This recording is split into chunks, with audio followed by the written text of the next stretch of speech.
Radio Flange Goblet has asked me to read this announcement. The following episode of the Aftermovie Diner features some very loud nudity.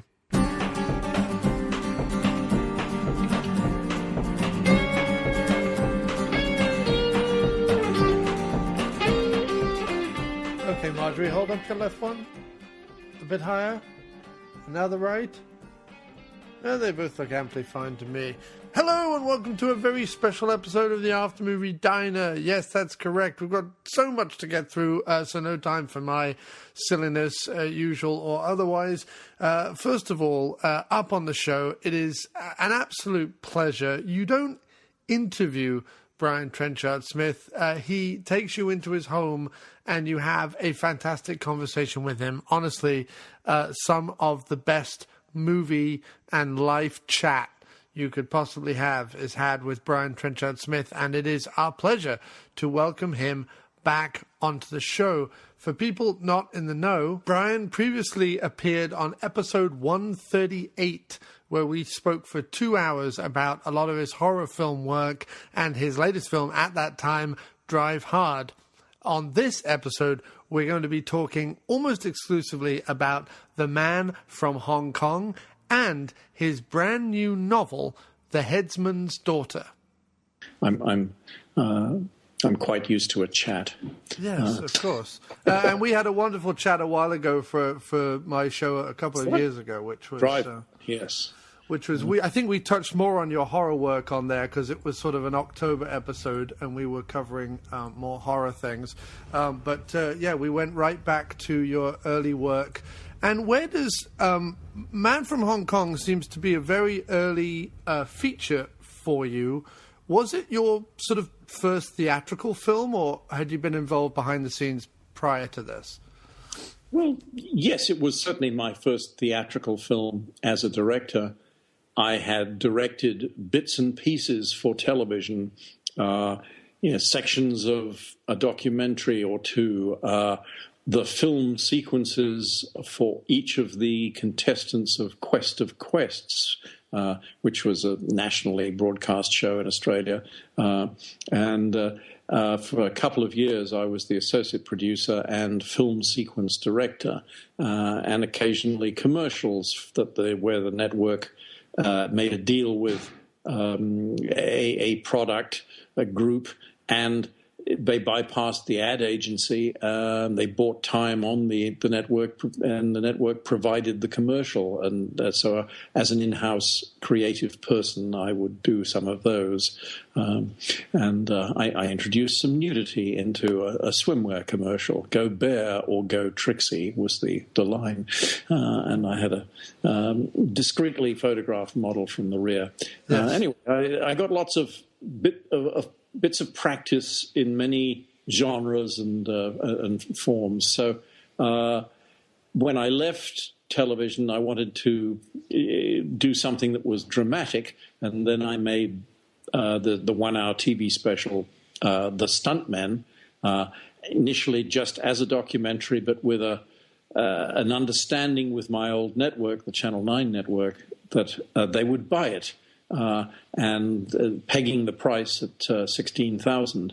So I made it for about $1,500 less, so I was already ahead of the game. But I entered it into the Sydney Film Festival. It won Best Documentary, and then it became my calling card for doing action movies. And I showed it to Raymond Chow of Golden Harvest in Hong Kong, and that convinced him that I could deliver the goods.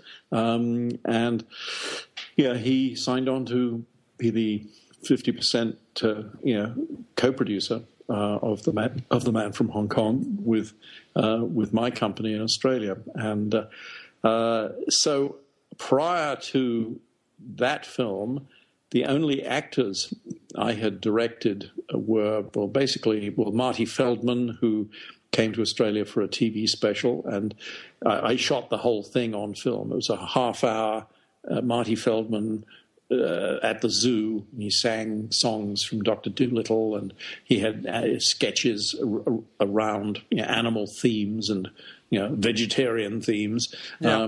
But really, you just put your camera on Marty and let him go, and just cover it from a number of angles, and it'll cut together somehow. So other than that, it was some comedy sketches I did for my first film that ended up being released theatrically, The Love Epidemic, which was a sort of a mockumentary about sexually transmitted diseases. So we reenacted little moments, such as Henry VIII discovering that he had a little problem down there. Yeah. And he had a rather big stomach and he couldn't see for himself. But it was watch how you hold the candle, girl. Of course. So they're rather broad and sketches, and they're bad. I mean, this was I was on a learning curve, but the film has a certain weird fascination that you'd never. And it was released in 5 or more theaters in Australia at the very beginning of 1975, and I don't think you'd get people putting down money to see what was really an old-fashioned VD film with that they would show to the soldiers, with comedy sequences. I mean, look, I think it had some wackiness about it that people liked at that time. Anyway, so that my experience with actors was limited, and I think it shows in my early work. But it got better. So you write and produce and co-produce and direct The Man from Hong Kong. It's the first Australian Hong Kong co-production. Where did that idea? Did they come to you? Or did you go to them? How did that all come to be? Well, I had I started a quarterly movie magazine, believe it or not, with the and it was I started it as Movie 72. It was sold through Greater Union Theatres in Australia, and we had printed 20,000 copies, and we sold 16,000 for the first edition. So they said, yes, okay, this will work. So I was the founding editor and basically the writer and paraphraser of a 60-page, largely photographic glossy for 7 years. And then I sold out my interest, and it continued being produced and sold in Australian theatres and drive-ins for another 15 years, I think, after that. Anyway, I was influenced by American magazines like Photoplay, and I thought, I'd like to do a magazine like this. So that magazine allowed me to go around the world and do interviews with stars and things like that for the magazine, and it enabled me to push my own barrow, so to speak, while I was doing that. So I'd heard of the Bruce Lee phenomenon in Asia, but it hadn't reached the Western world yet. And I went through Hong Kong and basically, explored, the martial arts scene there, and went and saw Raymond Chow and said, "What about a co-production in Australia?" And I've got this story, about a Chinese Dirty Harry who comes to Australia and wrecks the place because, he's committed to the force of, he's committed to justice, and really it doesn't matter how much property damage he causes, right, of course, in order to obtain it. So he kind of liked the idea, and it would be so I then went back to Australia and said, let me pursue this, and let's put together a co-production. And it took about a year or a bit more than a year, I suppose, to get put into place, and then it was delayed another 3 months, I think. So I wish it could have been done quicker, because I would have been. Even with Bruce dead, I would have been at the head of the martial arts curve as far as American release was concerned. So Man from Hong Kong got a little lost in the avalanche of Hong Kong cheaply made martial arts movies that were released in the US after Bruce Lee. But it did well. It did much better in Europe and, of course, Australia. But anyway, I got interested in it, and I even did a separate movie magazine called The World of Kung Fu, which actually was only one issue and a revised edition. Yeah. To capitalize upon the growing interest. And then I was able to make a documentary, which I was going to meet Bruce Lee and interview him, and he died probably just as I was boarding the plane. I landed and in Hong Kong and found, oh my God, Bruce Lee has died. So I made a sort of tribute to him, and interviewed Raymond Chow, interviewed Run Run Shaw, interviewed Ricky Yui of Pan Asia, various people, Andre Morgan, all those associated with Bruce Lee's rise and enormous success, and made this TV special about him. But that led, doing all of that led to a relationship with Raymond Chow that finally bore fruit in The Man from Hong Kong, which became profitable, but it just could have made a lot more money if it had just been released 6 months earlier. And obviously in the movie, the two most well-known Asian actors are obviously Sammo Hung is in there, and then obviously Jimmy Wang Yu or Yu Wang as the lead. Who had been in the Flying Guillotine film. Obviously, that was his big hit. I think that's what he was known for at the time, right? Well, he come up through the ranks. Initially, he was a utility stuntman at Shaw Studios, and he came up through the ranks and caught the attention of one of their top actresses who was 7 years his senior. And I think they got together, and then she helped him get a starring vehicle in which he excelled. Yeah. And so he was a number one star before Bruce Lee, and then very briefly came back as a big star after Bruce Lee. He was, the way the Golden Harvest people talked about him, they said he's like the Asian Steve McQueen. Yeah. So, which, I guess, just he just a serious look, and then a low growl, and then he punches you.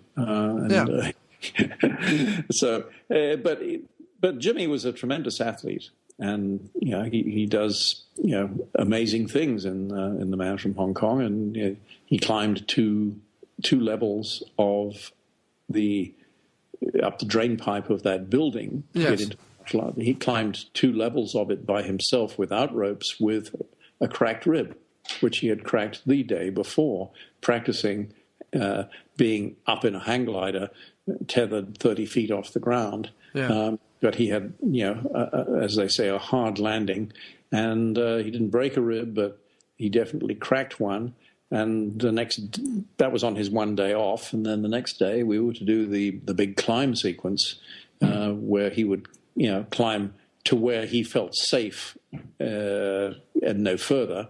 Then Grant Page would take over, doubling him, and then I'd put him back on the drain pipe 7 floors up. And have him cabled so that we actually would see him go through the window in Australia and connect with the martial arts interior, which was a set in Hong Kong.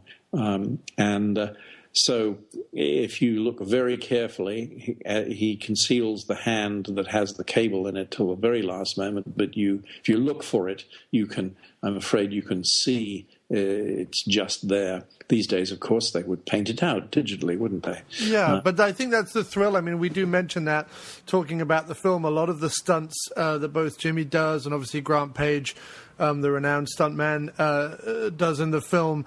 One of the thrills of a modern audience to going back to these is seeing stunts done, without the ability to take out cables, to take out cords and things that they're using, and crash mats, and doing it on a green screen and everything that they do today. It's one of the thrills of it. And you think of some of the high climbs and the work at the very end where he's breaking into George Lazenby's apartment or offices, and he's all the way up the top there, and you feel the lump in your throat because you kind of know that he had to be doing it, to some extent. Yeah, it's interesting. Having seen the film many times with an audience, that climbing sequence causes a sudden quieter atmosphere. People are breathing differently or something. You can hear a pin drop. There is a genuine sense, oh my God, these guys are climbing. Or, even whether it's a stuntman or whether it's the star, they're actually climbing up that drain pipe, and they could fall and die.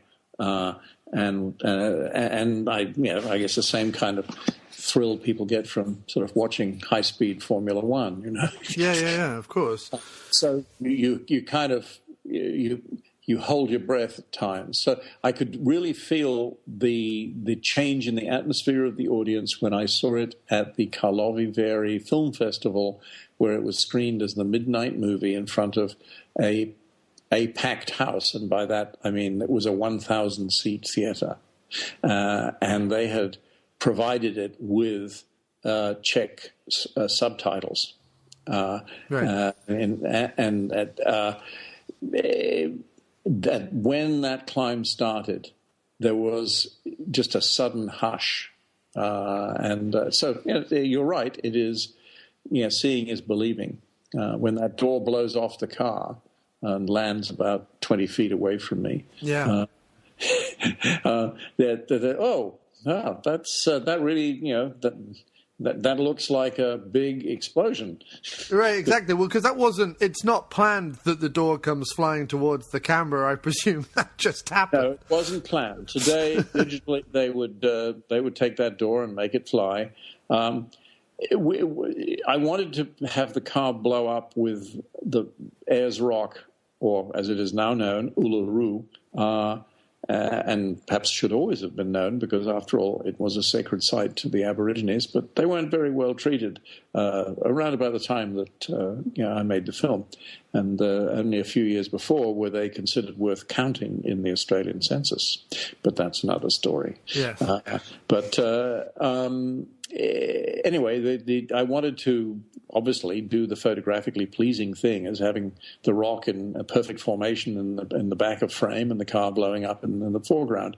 And we consulted with our stuntman who rolled the car, was also the pyrotechnic guy to blow it up, Ian Jameson. And so based upon what he told us about the explosive charges, we moved our camera position back and then foreshortened on the lens to still get the same frame that I was looking for. Yeah. And the one error that we made, which I think everyone has taken care of in Australian stunt work ever since, was to wire the doors to a solid piece of the frame. So even if you put a 10-foot cable on the door, it can get blown off, but it will only go as far as you want it to, as far as where it is safe, and you can still get the effect that you want. So that was a lesson learned, and we had no tradition of making action movies since World War II. There were some American movies that came to Australia occasionally, and they generally brought their own stunt team. But the Australian film industry had been virtually killed by foreign-owned theatres, who said basically, we'll make them, you'll show them. There were studios, Pinewood Studios in England and 20th Century Fox in America, basically kind of dictated when an Australian film could play in the theatres they controlled, because the best playing time always went to their movies. Yeah. And where does The Man from Hong Kong fall in that resurgence of homegrown Australian movie making? Well, I guess it sits a little out of the mainstream. I think everyone wanted to make films about Australian culture. Sunday Too Far Away, about a famous sheep shearers' strike that was quite an event and did eventually lead to better conditions for the shearers. That was a noble film and interesting, docudrama almost. It also showed Jack Thompson's talents. But it was not something that anyone in the rest of the world, other than an art house audience or what I would call now a Channel 4 audience. Yes. They, and I love Channel 4. Whenever I have been in England, I love to see it. But British television is the best in the world, and there's no doubt about it. And The Crown, God, isn't that magnificent? Anyway, yes. I digress. None of these, some of these early films, Picnic at Hanging Rock, brilliant film. It made the career of Peter Weir, and he's a genius. They were pleasing to Australian audiences, but had very limited releases, and with notable exceptions, I suppose. Picnic at Hanging Rock did get quality art house release in most countries in the world, particularly as Peter's fame grew. Yes. It was a desire to make films about us, about our society, our culture, our politics, etc. And that was that was the sort of more high-minded approach that attracted a lot of filmmakers who felt that they wanted to use film as an engine for social change, which I applaud. I thought, in a slightly different way, that if we're to have an Australian film industry, it's got to be self-sufficient. It can't be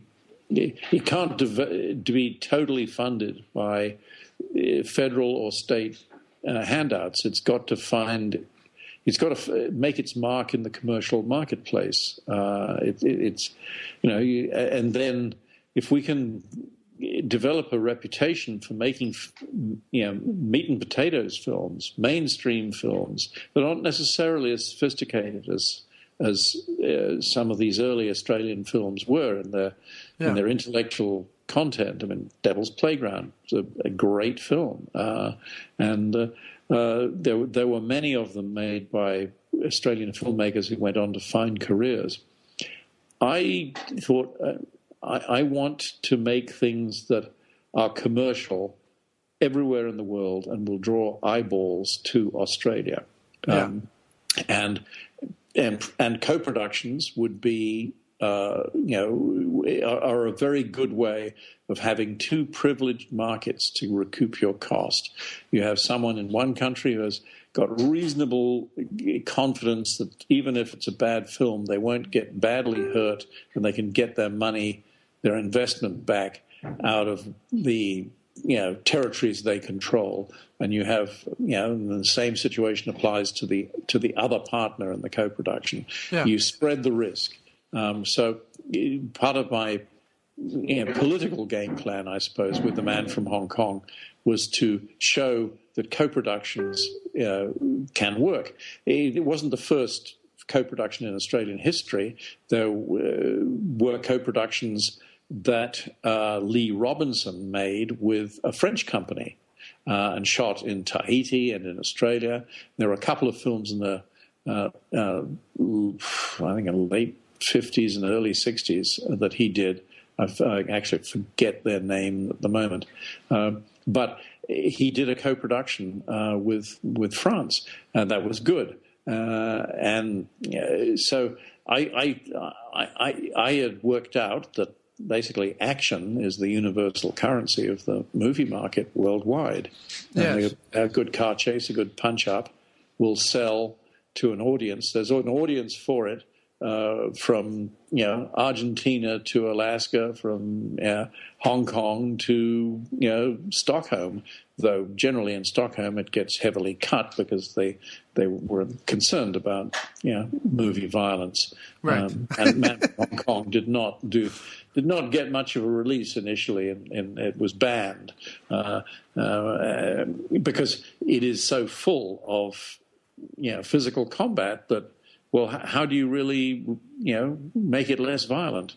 Right. Well, the whole point of the movie is that he is a destructive force. So if you remove that, then and also it's also one of those films that has it doesn't shy away, even sometimes in the balletic and sort of cartoonish one man against 50 action sequences. It doesn't shy away from bloodletting. There is if someone gets stabbed, they bleed, which is, I know that sounds odd now, but there are plenty of movies where people get stabbed and you see no blood now. It doesn't happen that's anymore. True. Well, the desperate desire to get a PG-13 rating, and I've made quite a study of blood actually over the years, in fact, I should actually write about it, but. What is allowed, what is considered, what in England would be a U certificate level of blood. Yeah. Always granted, much more leniency was granted to historical spectaculars. I was delighted that Zulu was awarded a U certificate in the UK in 1964. Yeah. That was great. I thought the level of blood for a general audience film was remarkable. But they knew that this film needed to get its money back. And it was a British film, and the censor just was a little bit more lenient with Zulu than. And now, when you couple it with the sort of political incorrectness of the film, now it's an interesting film to watch, and big influence on me for the staging of battle scenes. And if you look at the Siege of Firebase Gloria or the two battle scenes in Sahara, you'll see they're very Zulu influenced.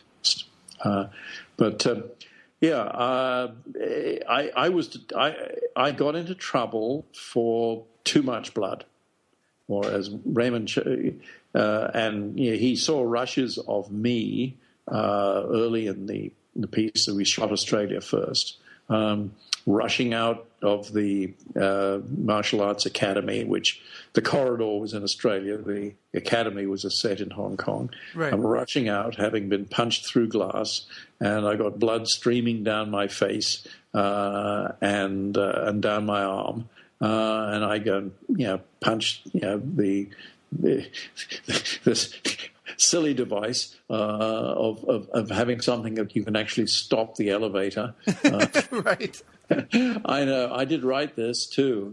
Guilty as charged. Oh, it's fine. We just assumed that was something all elevators in Australia had. That's absolutely yes. The world knows nothing about the strange gizmos they have in Australia, and also if you're already caught up in it, the suspension of disbelief is such that if that happens, so we can move on to the next action sequence, you don't really think too much about it. Yeah, I was hoping that by that stage, people had sort of got the sense of humor of the piece, and that there was a subtext of satire of, the sort of thing that happens in the, when I was growing up, they're called thick ear thrillers. Yes.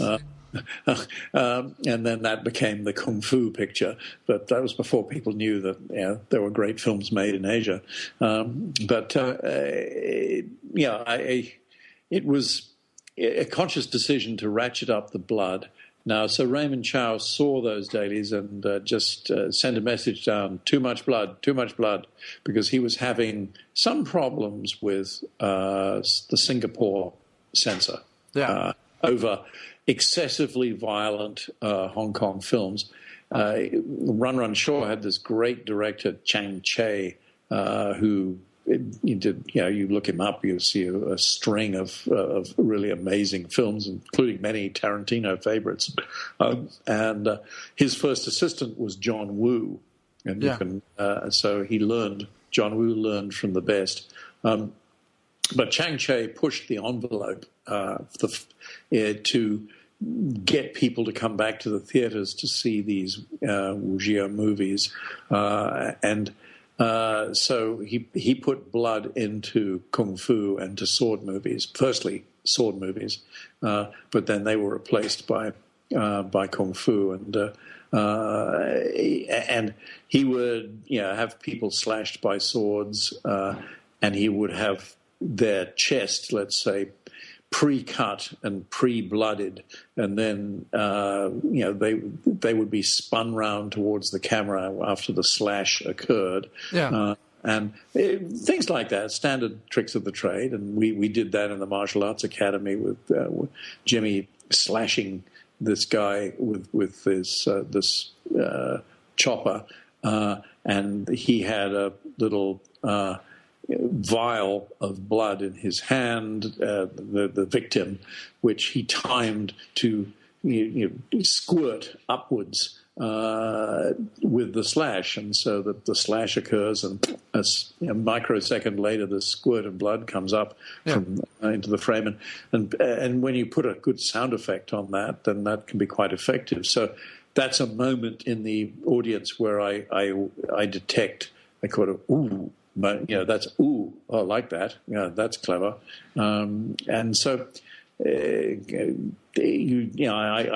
kind of know what the audience wants anyway. So I did make it a little too bloody, and so it had censorship problems in some places. And in Australia, of course, it was restricted to the over 18s, which probably cost it maybe a couple of $100,000 at the Australian box office. So, I was not popular for sticking to my guns and saying, I want it this way. I don't want it Bowdlerized. I don't want it. I want it to be, out there a bit, because that'll make it last. Because standards, violence is going to be progressively, censors are going to become more lenient. I'm watching the trend. I'm watching how action scenes have been cut in England from American movies, and what they're cutting and how they're cutting less and less, and so on. So the curve is in the direction of greater creative freedom. So try and make something a little bit ahead of the curve, because in 5 years' time, this will not seem so violent. Yeah.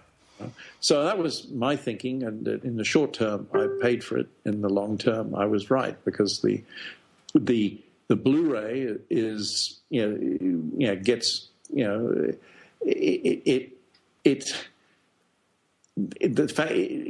is seen really now as it's Tom and Jerry with some bloodstains. Right. It's Tom and Jerry violence. That's all. It's cartoonish. Yeah. But let's just quickly talk about the cast a little bit. You've got former James Bond George Lazenby, and someone who would become, I would imagine, a national treasure in Australia in Bill Hunter, because he is in every Australian movie at a certain point. Like, he certainly becomes a national treasure in that sense. So the casting of those two, what was interesting about that? Yeah, I mean, I was introduced to the leading actors of the day. Once the film was greenlit, and, this is really going to happen? Oh, okay. And I was introduced to a number of actors who had been in a film for which I made the trailer, Stone, and I made a behind-the-scenes documentary about Stone that was played on Australian television. I think it's actually on the last sort of Stone DVD that was released. They should do a Blu-ray, really. So you often cast from films that you are currently seeing at the time. If you're from the talent pool that's available to you. If I have to make a film in Canada, I look at the Canadian credits of the supporting actors and try and find what they've been in and get a sense of them in a performance ahead of the audition, because it's very hard. Auditioning is hard for a lot of actors, so you've got to try and get a better perspective, get a sense of overview before someone comes in for a cold reading. Anyway, but so I got to meet a few of them socially. My first meeting with Hugh Keaysburn was when I came with my cameraman to the set of Stone, and it was the big sort of mass bikie fight or outside the pub that we're doing, and there's Hugh looking, and I knew that the director, Sandy Harbert, had hired not only actors, but also genuine bikers to be his biker gang. And they were all going to fight later. And indeed, as you learn later from Sandy and the commentary, things got a little bit out of hand, Yeah. But anyway, there's Hugh Keaysburn, and I realize he's one of the actors, I think, but I'm not sure. And I go up to him, and he's got a sheriff's badge, which I certainly was going to borrow one day, and a button with an illustration on it of a drunken cat holding a cocktail glass up, and with the message, "Happiness is a tight pussy." That was my first introduction to Hugh, and I wasn't quite sure, because he was very much in character.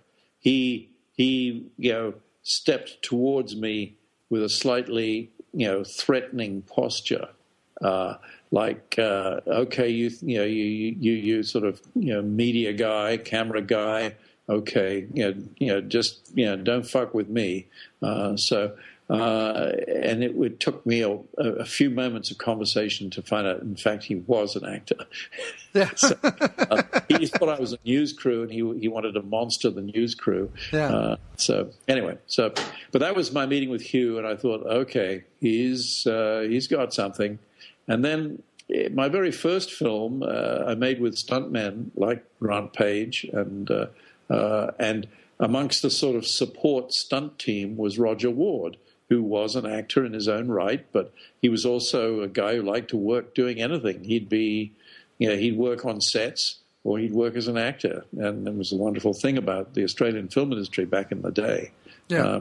Something that, I haven't made a film in Australia for a while, so not since Drive Hard, obviously, but before that, not for quite a few years. So 2001, 2012, 2014. So there was a gap in between. And so I don't know how the film culture has changed in Australia at all, but certainly the days in which we were all just trying to make something, they were very exciting, and people were very collaborative. If you found yourself shooting at the same time as another movie and you wanted to share an actor, nobody got precious. We'll make it work somehow that we can both have this actor. So that was the way it was. It was nice. But it's the odd side of when you have all the unions, people are looked after, but they also kind of mean that sort of sharing and that sort of wearing many hats and, working whenever, that kind of stuff goes out the window, because obviously the unions are more strictly controlling, I guess, what people can do and when they can do it. Yeah, and I can understand that, because I'm a social justice person, really. But it was kind of a different era in the early 70s. It changed, I think, around 78, 77, 78.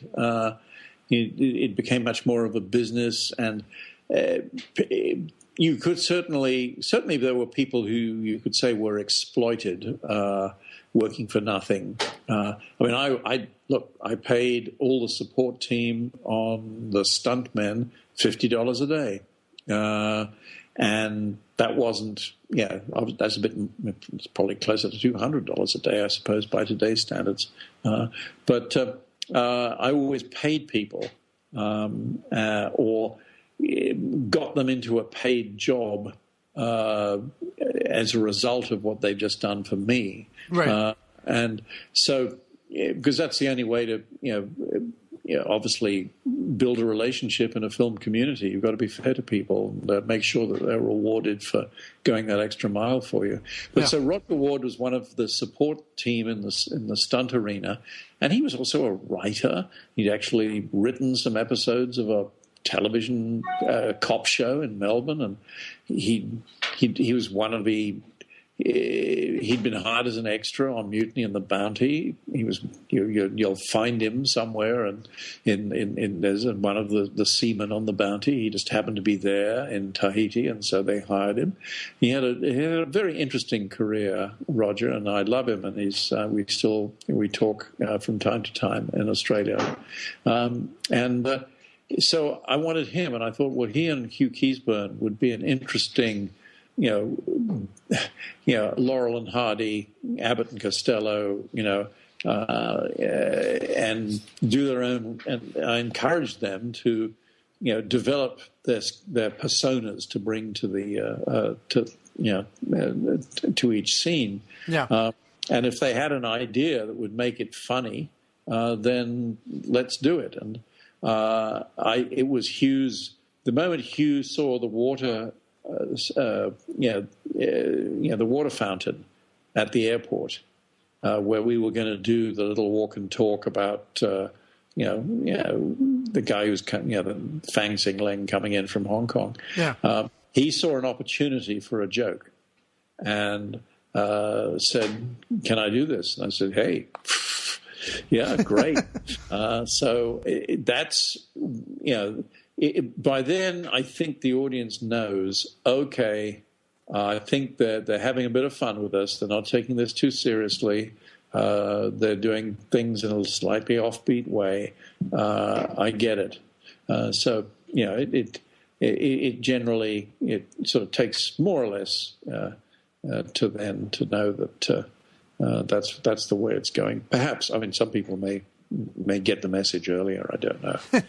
So when you are approached by Umbrella, or however that worked, to put together not just this movie with a wonderful remastered, all the bells and whistles, special features and everything, but also to include 5 more documentary features, essentially, right, on the special features of the Umbrella disc. What was that process like, and what did you feel about having all these available on Blu-ray for the first time?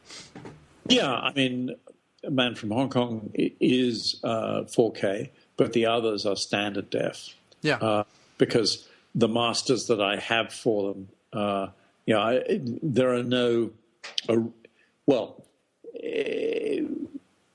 It would not be economically feasible to go back to the Death Cheetahs color reversal Interneg and retransfer it to Blu-ray when it was a 16 millimeter blow up to 35 in the first place. Yeah.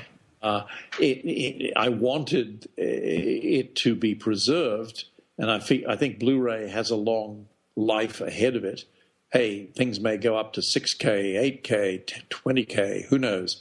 But I think the Blu-ray standard and the quality that is on your screen as a result of the number of pixels is a pretty good benchmark, and people will.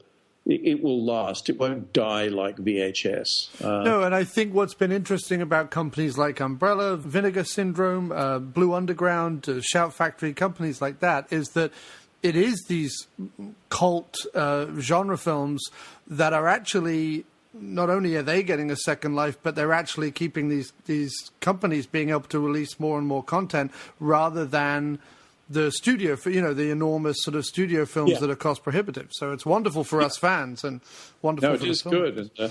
And they seem to pass, the studios Yeah, I mean, MGM didn't choose to do the Siege of Firebase Gloria Blu-ray. They passed it out to a small company like Olive, and it's too small for them, and they'll let some other guy have a few, get something out of it. But yes, well, it's sore point because my percentage has been lost in a chain of bankruptcies, shall we say? What on the Umbrella disc or on? No, on Siege of Firebase Gloria. Oh, on Olive. The Umbrella disc is a wonderful deal that I've done with Jeff Harrison, who I think is a really clever film distributor. Or, let's say recorded entertainment distributor. Yeah. If you look at his library and how he is now marketing that library. When my last distribution license for DVD expired, I decided to look for somebody new who really understood what to do with retro product. And Jeff had good ideas and suggested that, in fact, why don't we do an omnibus edition? And that coincided. I obviously wanted all the films out.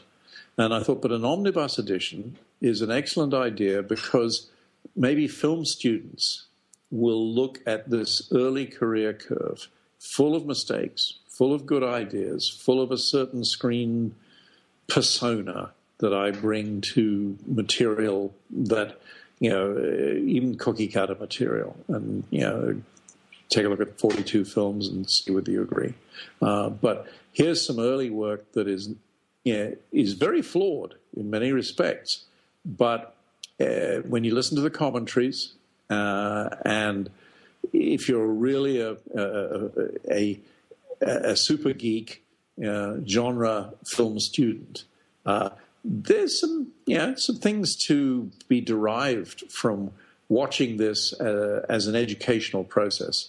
So what's that education worth? Okay, it's worth a Blu-ray of a movie that's very entertaining to play to your friends and have parties, from Hong Kong parties, of a whole bunch of people, having fun watching the movie on your 50-inch screen. But the others, they all have their interest, particularly if you're a struggling filmmaker trying to make your movie on a cell phone. There's things to be learned from it, even though the technology was radically different back in the day. So I thought, vanity being what it is, I think I have something to teach. If people can see the whys and wherefores of the flaws and the whys and wherefores of the things that really work in all of the films. Each of them have things that really work well and are interesting to watch 50 years later. Yes, definitely. For Jeff to suggest to put it all in one package, I think was a brilliant idea because I believe it will have longevity of shelf life. Yeah, and there were films like Stunt Rock and The Death Cheaters and things like this that, if they had been available, it was either in sort of Australian versions that were sort of very cost prohibitive to kind of bring over to the US or the UK or wherever you lived, or they didn't exist at all, or they were back on VHS. They weren't out there in a way where, for $30 you can go on Amazon, buy it, get the set, and like you say, it has a wonderful 4K of the main feature, which is an incredibly enjoyable and entertaining feature. But then you get all these wonderful archive oddities that for someone like myself and for a lot of fans and movie students, as you say, are fascinating as well, and show a period in filmmaking that doesn't have an equivalent today. And that's what's fascinating for us, and we love that. Well, that's good. I wish it could have had Hospitals Don't Burn Down, but Arrow have that with Dead End Drive-In. Right. Both, Arrow and Umbrella share my first independent film, The Stuntmen, and that's cool with both of them. And I hope Arrow are doing really well with Dead End Drive-In. It does seem to seem to have got some very good response. I think it really shook the industry up that Arrow came to the US and have done a series of US releases the way they have done. I get a lot of their releases for review, and they're tremendous. They always do a good package, but the fact that they now cover both the UK and the US is big news in kind of cult movie distribution. It's fantastic. Yeah, no, it is good, but I have probably nothing other than the love epidemic. There's really nothing else I have from that early period, and I think the love epidemic has been double billed with with High Rollin'. I think Joseph Bottoms. On a double bill DVD in Australia, and will otherwise probably never see the light of day. But probably shouldn't. I don't know. Because Turkey Shoot is out now. There's a wonderful special edition of Turkey Shoot and Dead End Drive-In, as you say. And is The Quest out yet? Has that been... That, yes. Well, thereby hangs a tale. Oh, okay. Yeah. Well... it's out on DVD in PAL in Australia. What I am working with Jeff Harrison of Umbrella to achieve is to get it out on Blu-ray, which he is prepared to fund. But we need to have access to the original materials, which are lodged at Screen Sound in Australia, in the national, at National Film and Sound Archive of Australia. However, the company that financed the film and owned the film lodged the Interpos and soundtrack there, and then went broke. Their assets were sold to another company that also went broke, and that company was investigated by the Corporate Affairs Commission and formally wound up, and its records buried. The position that the National Film and Sound Archive has taken is that only the person who signed the materials in can sign them out. Right. And that person cannot be found, cannot be identified. No one knows who he was. He could have been the courier that delivered them. Right. And this was back in the 90s. In the meantime, of course, the surviving producer who has been campaigning for this to happen he was the writer-producer, the wonderful Everett DeRoche. He contracted cancer and campaigned during his cancer treatment and for his film to be allowed to be seen, because it's locked in a vault. No one can get at it and update its technology. So he died without having that wish. He's entitled to a piece of the movie under his agreement with the financing company. He is the co-copyright owner of the film with another producer who has also died. He's prepared not to actually, he's prepared to waive any financial reward. But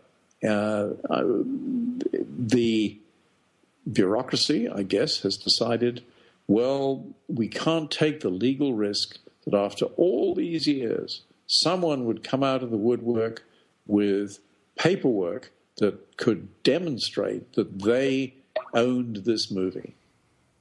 Because there's no such person. All the licenses across the world for Frog Dreaming have expired. I had a conversation with Harvey Weinstein, who used to release it as The Quest in the United States on VHS before Miramax was absorbed into Disney and then, went its own way eventually. He said, I'd love to get that movie back for home video. God, I'd love it. I could do really well with that. And I've said, I'm working on it. It's been 10 years. Yeah. 10 years I have been trying to get this to happen. And someone, the fear of litigation, will trump, let's say, a dying author's wish. Yeah.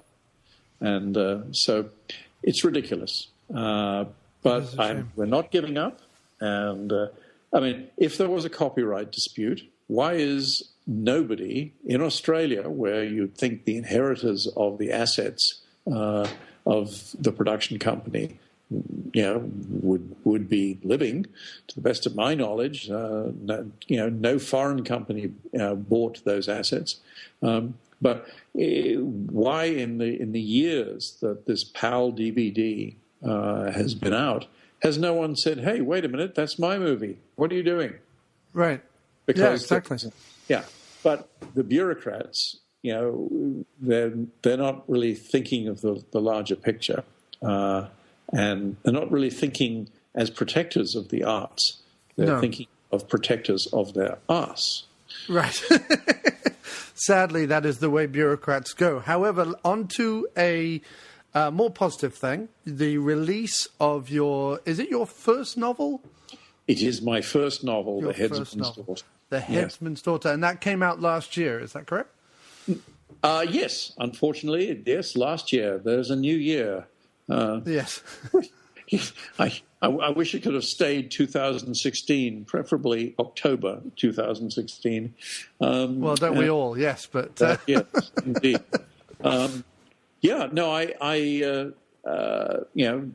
I published it in the middle of the year, and it is, it's got a lot of nice reviews on Amazon. Not all written by my friends.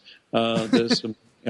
There is a reviewer of new books whose site Third Scribe has written a very good review of The Headsman's Daughter. Have you seen the trailer that we made? I haven't. No. Well, maybe you should Google Amazon, The Headsman's Daughter, or the Headsman's. Go to YouTube, The Headsman's Daughter trailer.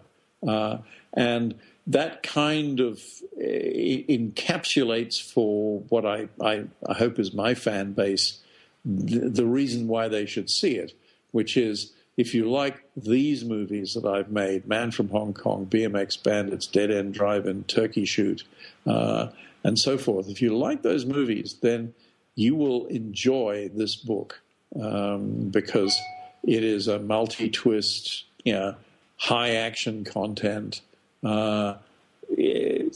thriller that also has some political subtext, particularly, unfortunately, more and more relevant given what has, the nervous breakdown the American political system has suffered in November. So it has political subtext, but it doesn't actually get in the way of it being a ripping yarn. And it also has a strong female protagonist, and I always like those books. And once upon a time, it was a screenplay idea that I had, and then I wrote it as a spec script and called it The Executioner's Daughter. And it was optioned twice for actually quite good money in the day, and that was sort of 10 years ago. But we could never get Keira Knightley or Scarlett Johansson or any of the young rising stars who could carry a movie, whose star name can carry a movie. We could never get them, we could never get one to say yes to an independently financed film when they're getting lots of studio offers.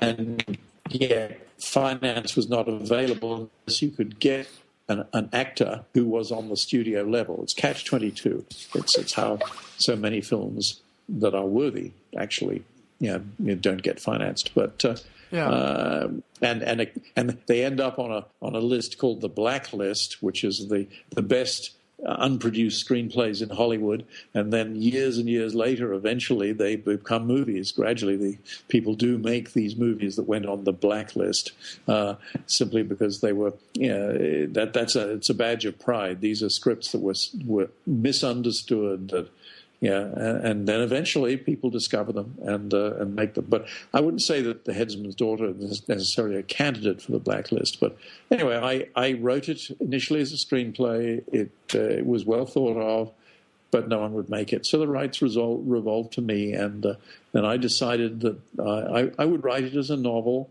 So I wrote it initially in 2009 as a novel, and then the publishing business was in disarray, and I couldn't get a publisher who wanted to take a risk on a new author because their best-selling authors weren't selling very well. Right. Since then, there's been a burgeoning of the self-publishing market. It's not just sort of vanity publishing. And so I thought, well, damn it, I'll have another go.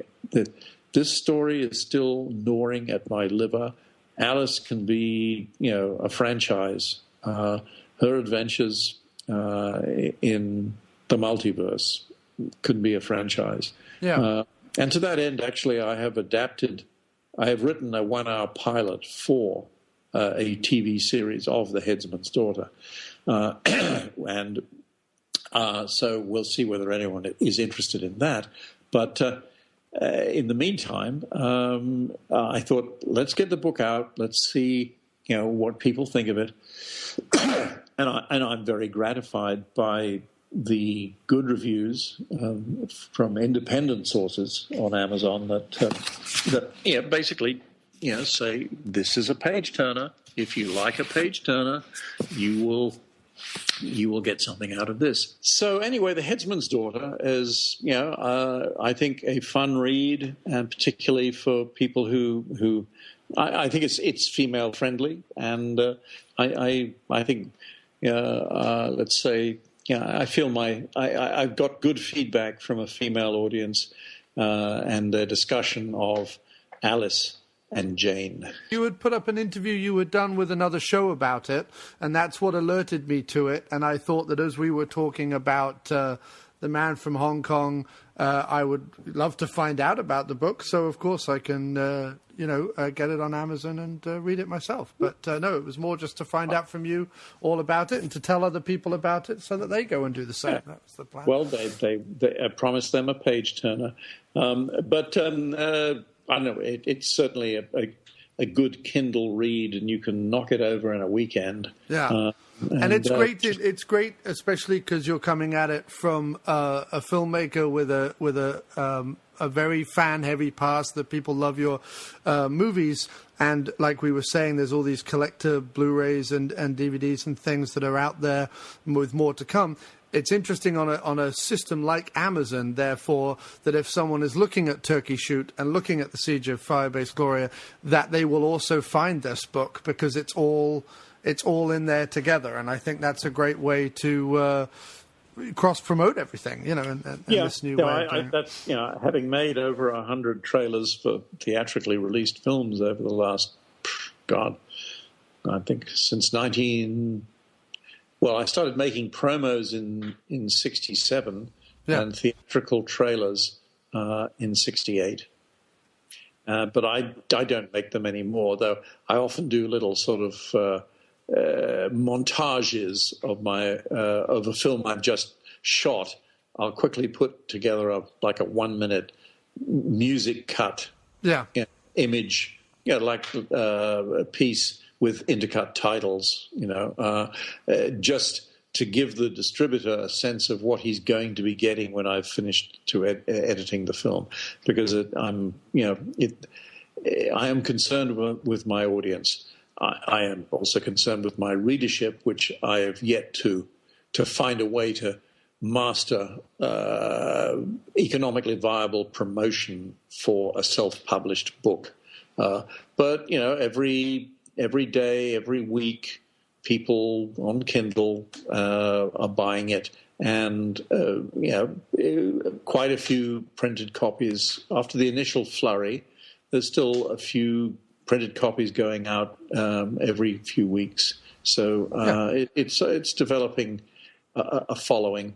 These kind of books, they tend, if you write a second one, then people always want to buy the first one. They want what a lot of this marketplace wants is a continuity Yeah. So it's something I have to think about, because I have so many things that I want, I'm still working on 3 projects that I would hope will get funded. So it's, you can only divide yourself into so many pieces, but and that's another big issue. I have 2 friends of mine who in the last 4 or 5 years have become authors, one with an established publisher in London, and another one who has been self-publishing stroke internet publishing with an actual internet publisher group out of Canada, and both of them have found, as I do with my website and podcast and so on, that you can spend 24 hours a day marketing on Instagram, Twitter, Facebook, all these places, and not have any time to get any real work done, and still find it difficult to grab a big audience, and every single social marketing manager I've ever come across will tell you a completely different way to do it. I've been reading them all, and been very careful about what I, $50 here, $100 there. Very careful about how I promote it, but it's a long-term residual asset. I'll think of it that way, because you could make, you could make a graphic novel out of it. You could make a manga out of it. You could do it as a video game. You could there's so many ways in which this concept of which is basically Game of Thrones meets Jason Bourne on Freaky Friday with the potential of Quantum Leap. If you're going to put it into strictly genre terms, then that would be a way that I would describe The Headsman's Daughter. But I wrote it with my my obsession with pace, which I try to practice in my films, even the ones that I'm just a hired hand. But pace is important. The audience wants, they don't want to be ahead of the picture. So, give me something happening that I need to know, or that I'll be very satisfied from let's say a suspense sequence or an action sequence. Give me something regularly, as well as good characterization and motivation. So I applied the same techniques that I've done in the films that I've pioneered, which is to cut to the chase. Okay, now time to cut to another chase, or cut to a surprise. And The Headsman's Daughter does have I'm told by the readers, a few jaw-dropping moments where you think, oh, my God, I see. And then maybe you do and maybe you don't. Maybe there's another one round the corner. So it's for Ozploitation fans, it's kind of a well-written, a much more, let's say, a piece of entertainment that's a little bit more literate than the films of mine that people have seen. But I don't necessarily think that's a bad thing. But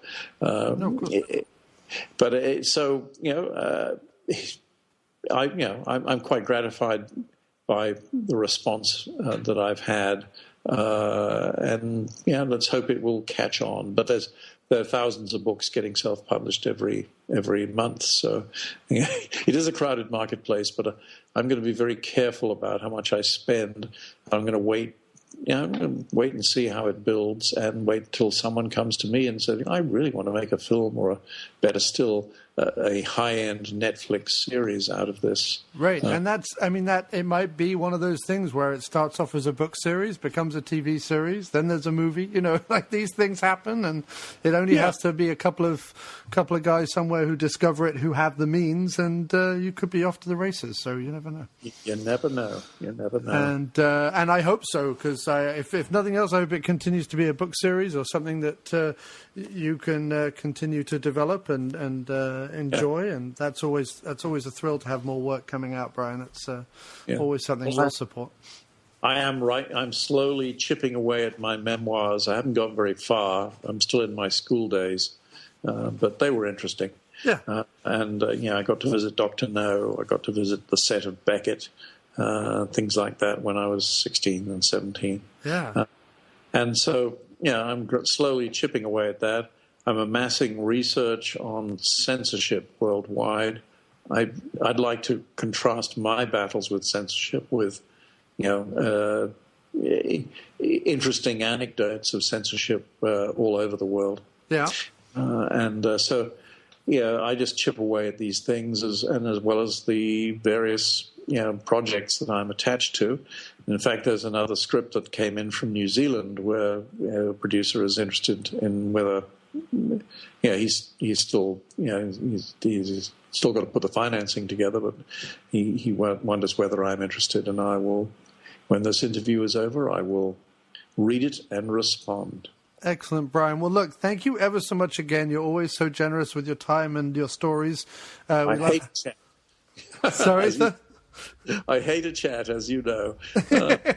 No, I love it. Both times you've been on the show, it's been fascinating. It's been funny. It's a joy for a film geek like myself. So thank you so much for friendship and support and so on Facebook. It's wonderful. Thank you. I'm delighted to provide.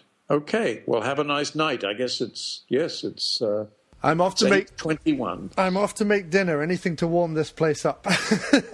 Yes. Well, I will be making dinner for my wife too. Excellent. All right. So, all the best, and keep in touch, and all the best for the future.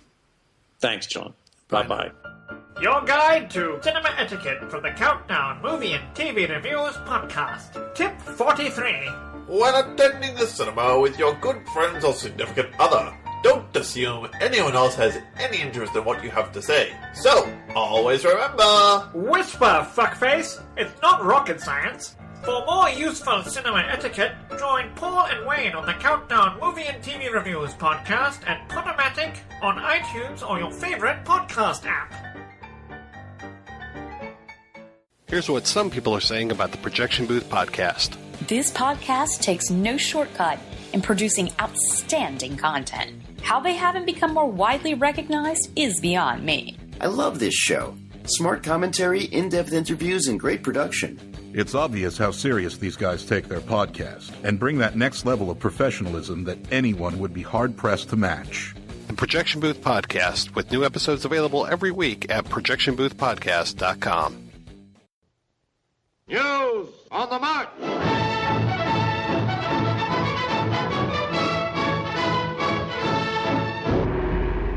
The year 2014. Two best friends set out on a journey to produce the best content related to all things film. In 2015, they founded a podcast to share their passions with the world. From rants, lisps, and beer to trailers, challenges, and premieres, Nick and Justin have you covered. Find the Epic Film Guys podcast at epicfilmguys.podbean.com and follow the show on Twitter. And we'll see you at the movies.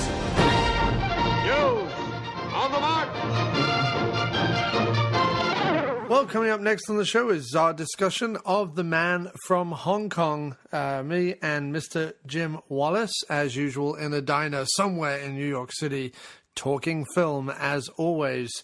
But before then, just remember, if you like what you hear and you want to keep us going, we have website payments coming up. We have renewal payments coming up. We have all sorts of stuff that we have to keep plowing money into, both on the website and for uploading. So please, if you do feel like helping us out, head over to patreon.com/ After Movie Diner. That's Patreon, patreon.com/After Movie Diner. Or, of course, you can always rate and review us on iTunes, Stitcher, Spreaker, and wherever podcasts are found. Every tiny little thing helps.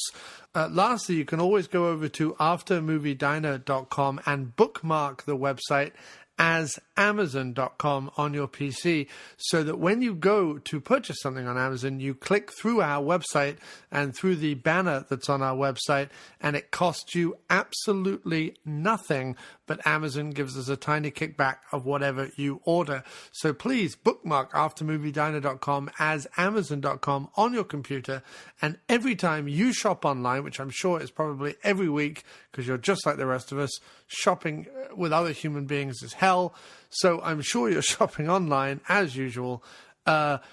Click through our website first and we make a few pennies on the deal. So they're the ways you can help and support the After Movie Diner. If you want to have any more information, go over to aftermoviediner.com and click on Support Us, and all the information is there. Anyway, I hope you're enjoying this fantastic Brian-Trenchard-Smith, Man from Hong Kong special spectacular. On now to our conversation about the film with Mr. Jim Wallace. Hello and welcome to this episode of the After Movie Diner. I think you really got that down, by the way. Yeah, really. There's urgency. Yeah, you know there's what I mean? urgency, Like, keep listening. Yeah. But also happiness, Right. contentment to be here where we are doing what we're doing. It's another episode. It's the next but episode. But a little bit teasing. Teasing, Tantalising. Tantalising. So it's all going on. You get all that from my do. voice. Yep, Just I saying do. hello and welcome to the After Movie Diner It's all there, mate. podcast. It's all there, mate. It's all, we got it licked. We got it licked. Yeah, It's only stop the, there. Just stop it there, mate. What are we, 200? Thanks very much for listening. Yeah. Good night. Good night. Done. Yeah. Boom. All right then. I like your Nightmare on Elm Street scarf. Thank you. That was given to me many years ago by a lady who By I a used dream? by a dream I had when I was at university. No, by a lady that I went to university with. Nice lady? A friend. Yes, we worked in the Antelope together behind the bar. Oh, that's nice. Nikki. It's nice that you didn't end up going out with her and then it all went horribly wrong. Right, which was usually that was your pattern. That was usually my pattern. Yeah, it was. So anyway. Sorry, you took you from jollity to the bleak disappointments of your past. As you've already guessed, ladies and germs, we are speaking tonight with returning champion Ray Dobb. Jim Wallace, who is back on the show. Hello. After the holidays. After a Christmas absence. After the Christmas and New Year absence, and we are back in the Kellogg's Diner in Williamsburg, Brooklyn, which is on Lorimer. What are you looking at? Every time the door opens, I'm getting like a horrible draft. Oh no!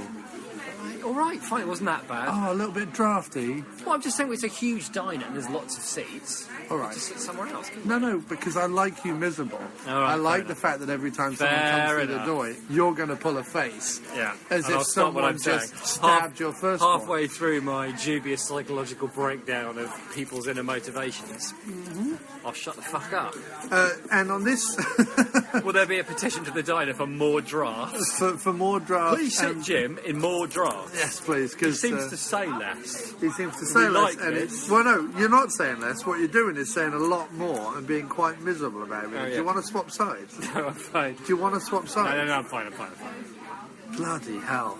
Already this has been capsized. We haven't even talked about what the movie is yet. Yeah, torpedoed and Tell them what the movie capsized is. Tell them what the movie by is. your madness. Sorry. And your so anyway, we've got the wonderful Jim Wallace back on the show, who's not at all driving me nuts. In huge quotation marks. In huge quotation marks. We're back in the Kellogg's Diner in Williamsburg, Lorimer area. It's wonderful. It's splendid. I like the disco fries here, so I'm looking forward to putting them in my gob. And Jim is, as always, going through the exceptionally noisy and crackly menu. That always, like, I hear it on the show, and I'm like, what is that when I'm editing? And then I realise it's that bloody Jim crackly and the menu. Just pick what you always have. Some grotesque rap that halfway through you go, God, I wish I'd ordered something else. So why would I do that then? Because that's what you do every time. I know, but I don't want to do it this time. Why if I look up something because that's some named things are after... good. Some things are good. The Midnight Crave is good. Right, yeah, you And look up something that's brisket named after tacos is some good. mad thing. Brisket Like, tacos this was a book by Robert Louis Stevenson, so maybe I'll order something named after that. I might... Or maybe I am actually that pretentious, aren't I? Yeah, you are, yeah. Oh, look, they've got a... Pause for the shocked expression. They've got a baked potato named after an obscure Oscar Wilde poem. Let's go. I probably would order that. Yeah, you probably would. Yeah. Well, anyway, lots of things. Lots of things. Completely lost my train of thought. Oh, yeah. A movie. We're here to talk about a movie. All right. So, the movie this week on the After Movie Diner is Brian Trenchard-Smith's The Man from Hong Kong. Man from Hong Kong.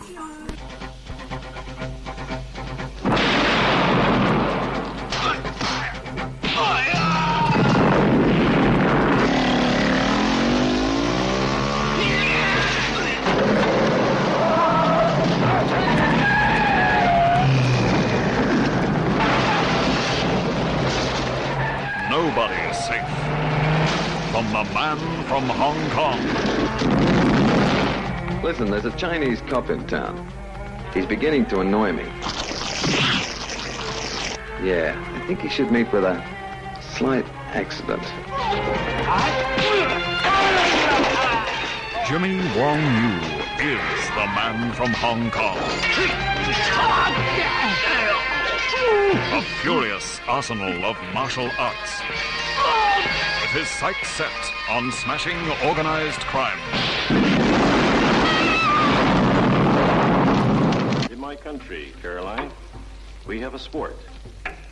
We take the giant praying mantis, put him in the wooden cage, and make him fight for his life with his own kind. I thought you would enjoy such a sport. You and Jack Wilton in a wooden cage. He's a very dangerous man. George Lazenby is Jack Wilton. Gunrunner, dope peddler, ruthless czar of international evil. I've never met a Chinese yet that didn't have a yellow streak.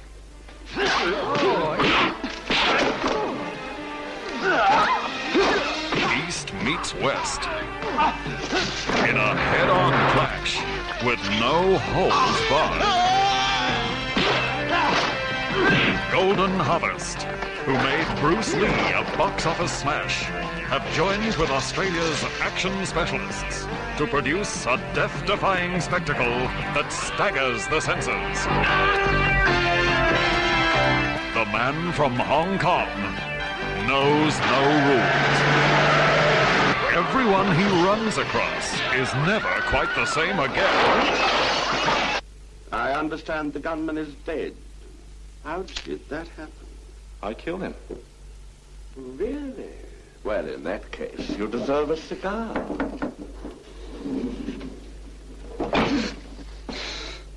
Thank you. I don't smoke. Tell me, Inspector, do you often take white girls to bed? Only on Tuesdays and Thursdays. This is nice. What did you expect? Acupuncture? So do yourself a favor and answer a few questions. 省点劲儿吧，可你妈来陪我，我也不会告诉你。 Yeah, and I love you too.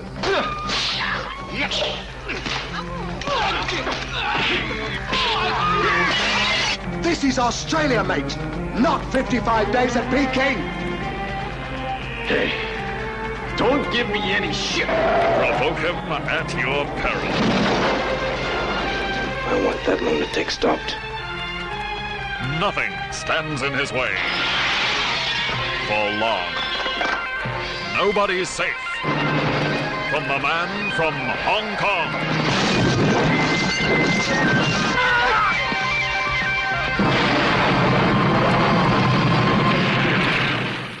Okay, so made in 1975, this was the first movie to be a joint production between Australia and Hong Kong.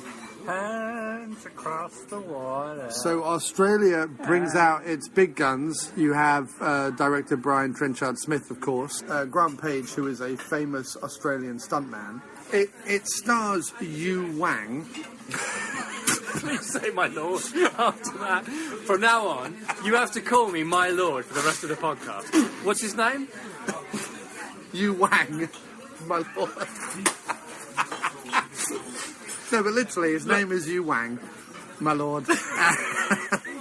And he is known primarily for Master of the Flying Guillotine, which was obviously a big movie in the Hong Kong era.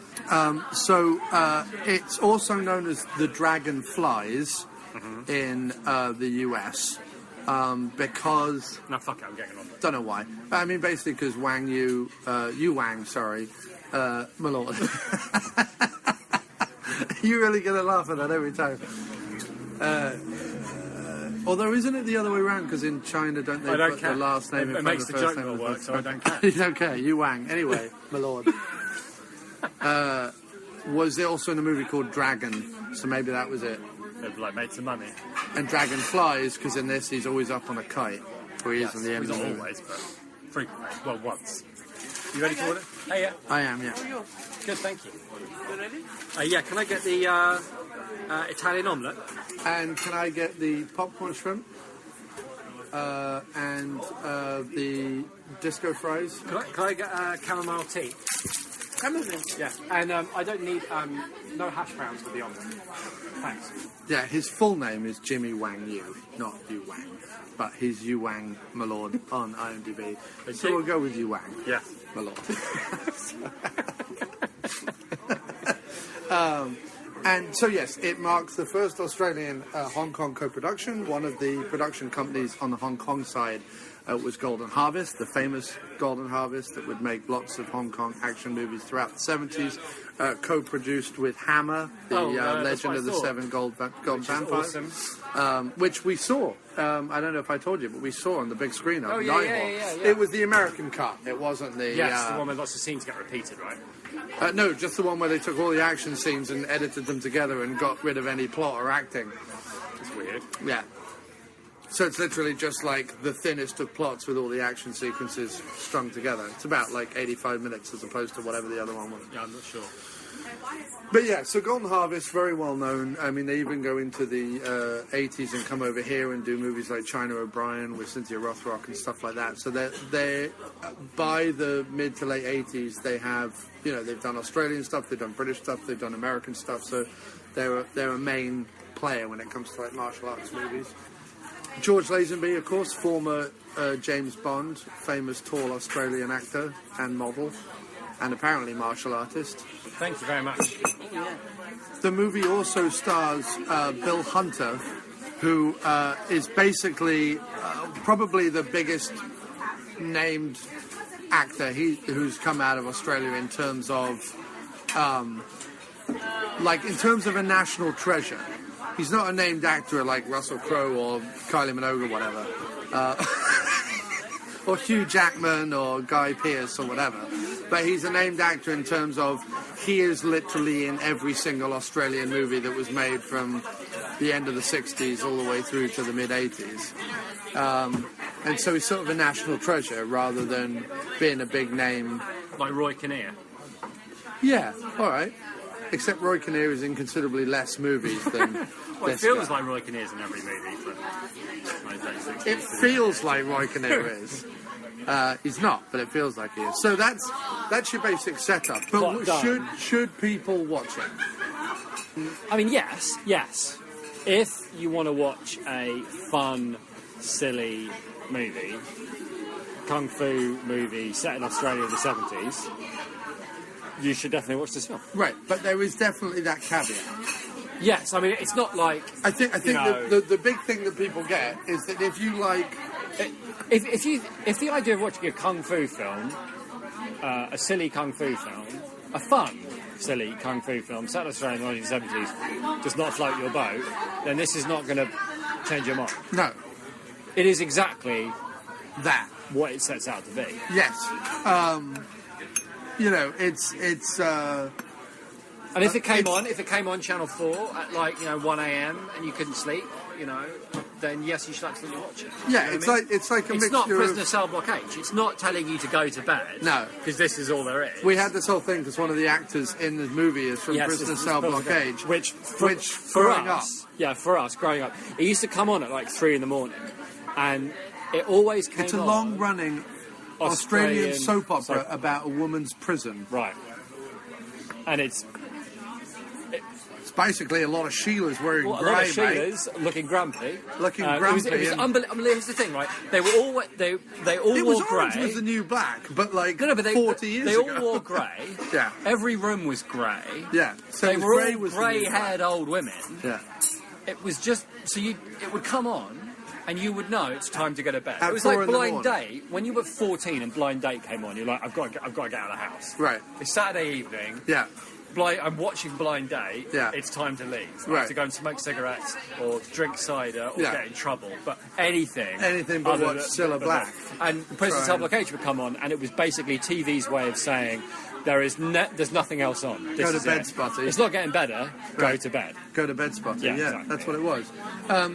It was the most. Whereas this one, you should stay up for. It'll probably be followed by Prisoner Cell Block H. Right. But I would stay up for Stay this. up for it. Yeah, so the man from Hong Kong, as you say, very 70s. If people remember, you have to cast your mind back. But we did a couple of Philippine movies from a similar era. Cleopatra. Long time ago. Yeah, they call her Cleopatra Wong and the One-Armed Executioner. This is certainly way more polished than either of those, but in a very similar vein in terms of. I felt like I enjoyed this one, like I enjoyed those. The silly end of the Hong Kong thing. And look, the other caveat we've got to say is, if you're more a Shaw Brothers fan, or if you're more a a later Jackie Chan, Jet Li fan,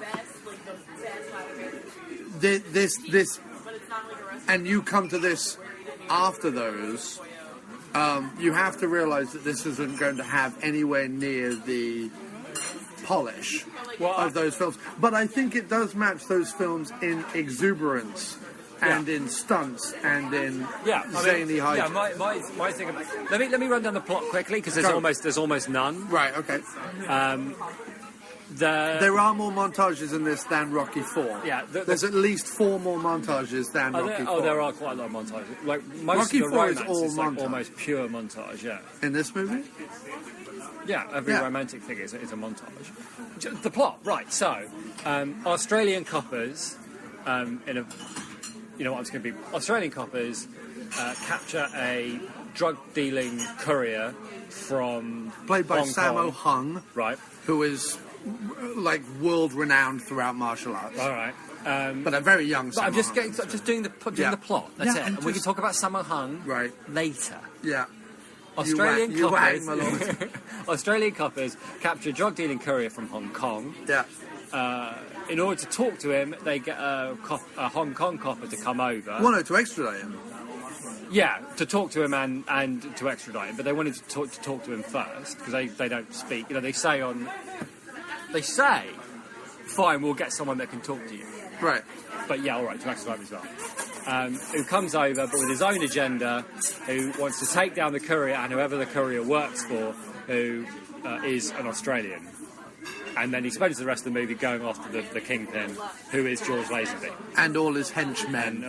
But that's the plot. Yes. And it is a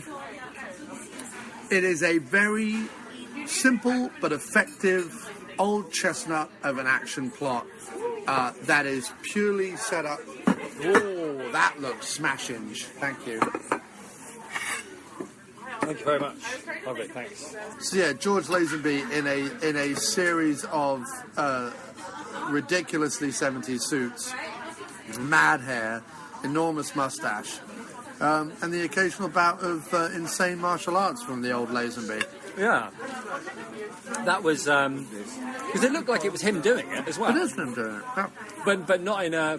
I'm not sure about this kind of a way, but in a... Oh, yeah, I can do martial arts. Yeah. Because what was he before he became Bond then? He was a model, right? That was it. He was a cigarette model. He was like the Marlboro Man of Australia. Oh, right. Yeah. Because he's very, like... Even in this, with his ridiculous 70s hair and his madness, he's, like, a striking chap on screen. Yeah. You know, he looks like 7 foot tall. He can wear any bloody clothes, no matter how ludicrous and, like, look cool in them. At one point, he walks in a green silken cravat, and I was a bit jealous, you know? And I've never been jealous of a man in a cravat. Well, unless it's Charles Gray, of course, who could also carry off a bloody Roger good Moore cravat. occasionally will sport a cravat. Roger Moore has occasionally sported a cravat. It's why I say that Lazenby was a very underrated Bond, really. They should have let him Purely on more... the cravat Yeah, on the cravat front. My capsule review of the whole movie, like how I felt about it was, I really liked it. Apart from, I didn't like the leading lady. Right. And I out a prisoner. And the fight scenes were ridiculous. But all the other bits that weren't the fight scenes, the car chase, there was some really cool, like the thing where the way the rope fell down the building and him coming down the rope, and even the idea of like breaking into Lazenby's thing at the end using the windsurfing thing. Yeah. Not windsurfing thing.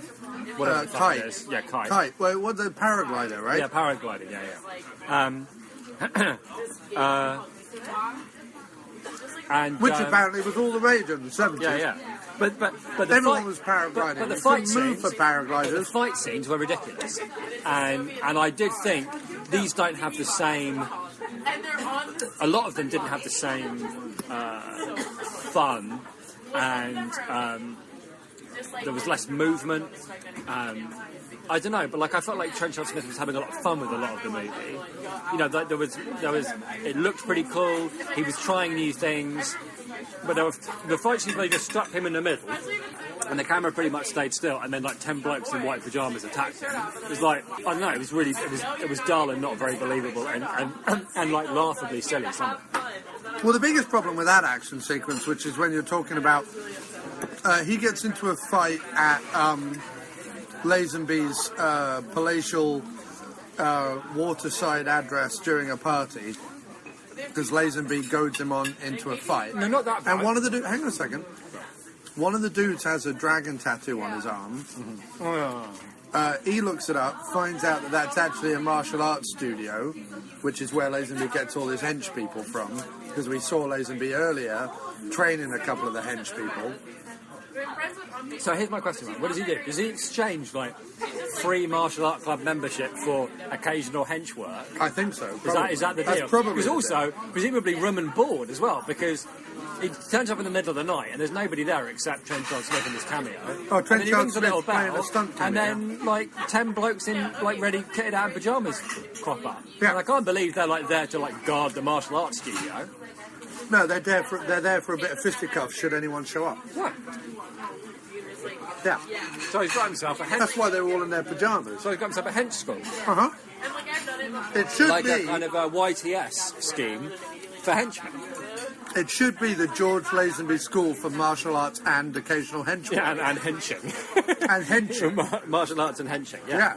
And one of the joys to be had from this movie is the ridiculous Australian stunt guys as hench people in the movie. Yeah, it's the haircuts and the facial hair. It's almost like Brian just was like, whatever you're wearing, lads, just show up. Because yeah, it's fun. There's a couple of sequences. There's the four guys who are, what are they, gardeners? They all show up with like different garden implements and attack him at the regatta. Oh yeah, that was fun, yeah. And then later on, when the guys are chasing them in the cars and on the motorbike, when they all get out to see if he's blown up or not, they're all wearing like ridiculous outfits, as if it was just like, whatever you're wearing, like, just show up. You'll be here at 9. And so the cinematographer, because one of the things that you can say, okay, so there are two things, right, that you can say are massive positives in this movie. Yeah. One is the soundtrack, which is 70s-tastic, including 2 what sound like written for the movie songs, sung by some bird. One which is a Bondish style song over the credits, which is all about being blown sky high. You've blown it all sky high. Blah, da, da, da, da, da, da. Like, it's very Bondy, right? Yeah.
There's one in the middle that is all like, I love you, and then it goes, a man is a man is a man. Yeah, that one's called, I didn't have the time to finish the lyrics. Yeah, so I'll just say a man I is love a man. you, darling, a man is a man is a man. Yeah.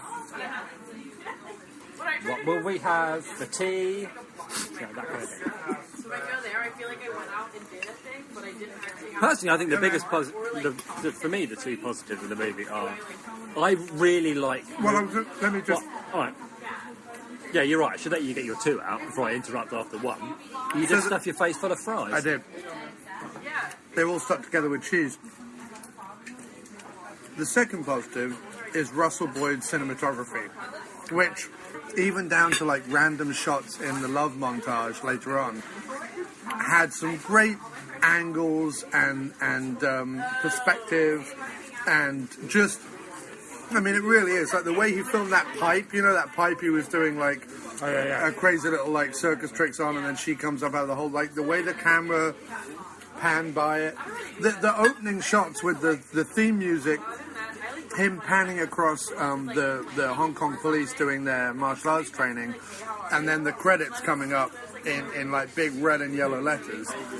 You can see hands down where Tarantino steals, 70% of his ideas from, just like the way that stuff is filmed. And to be fair to Tarantino, which I rarely am, but to be fair to him, he does list Trenchard-Smith as one of his like big influences. Oh, cool. To say what you like about Trenchard-Smith, he makes a fun movie, and he knows how to put it up on the screen. Do you know what I mean? So my 2 positives are, 1, there's a lot of fun directing in it. I really like the car chase scene was terrific. Yeah, the car chase is awesome. It was a really good car chase, and there's not often you actually get. I mean, there's plenty of movies. I don't know how many car chases I've seen in my life, but clearly it's a lot. Right. And this one definitely stands out as being a really, really good one. Yeah. And I really like... there's lots of really nice touches. The rope coming out of his life. There's a bit when he punches the guy in the face, he punches the camera, and that's pretty cool. There's a bit where they walk out of the building, and the camera's like underneath them, and one of the Australian coppers is really pissed off, and he like mimes... you just caused mayhem or whatever, and then he mimes it with a kick, and he kicks the camera, and it cuts. And there's lots of and jumping on the elevator to have a fight. Lots of really fun touches to it that happen all the way through the movie, enough to keep you interested and entertained. Well, that's the thing. The second positive for me. Sorry, yeah. The second positive for me is I've always had a soft spot for movies that are like.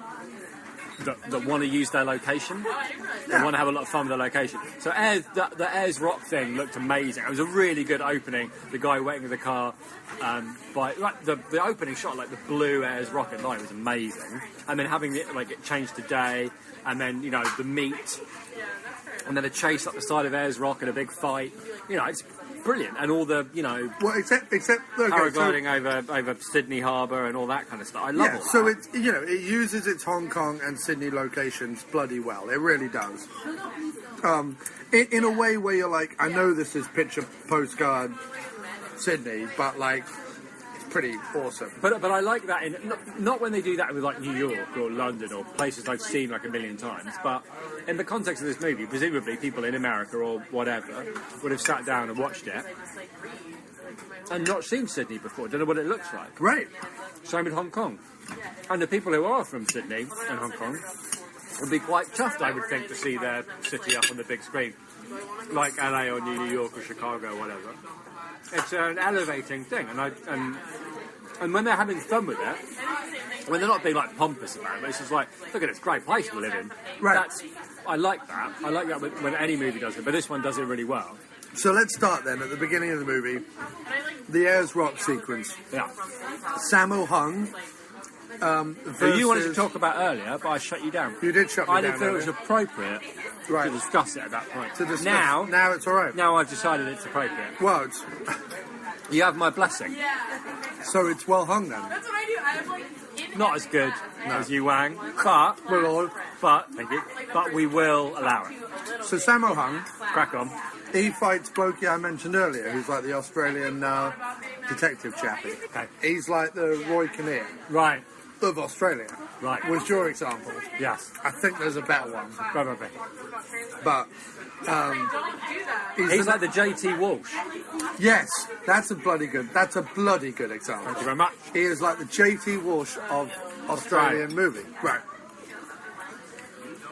And just as cool and charismatic. Anyway, he fights with Sammo Hung on He was good, I liked him.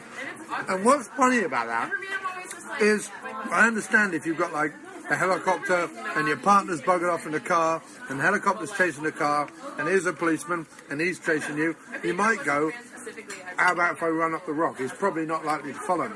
However, when he follows you, running up the rock, where's he going? Like, what does he hope to happen? I suppose kick him off the rock, I guess, but... I guess the point is, if he manages to get down the other side... Right.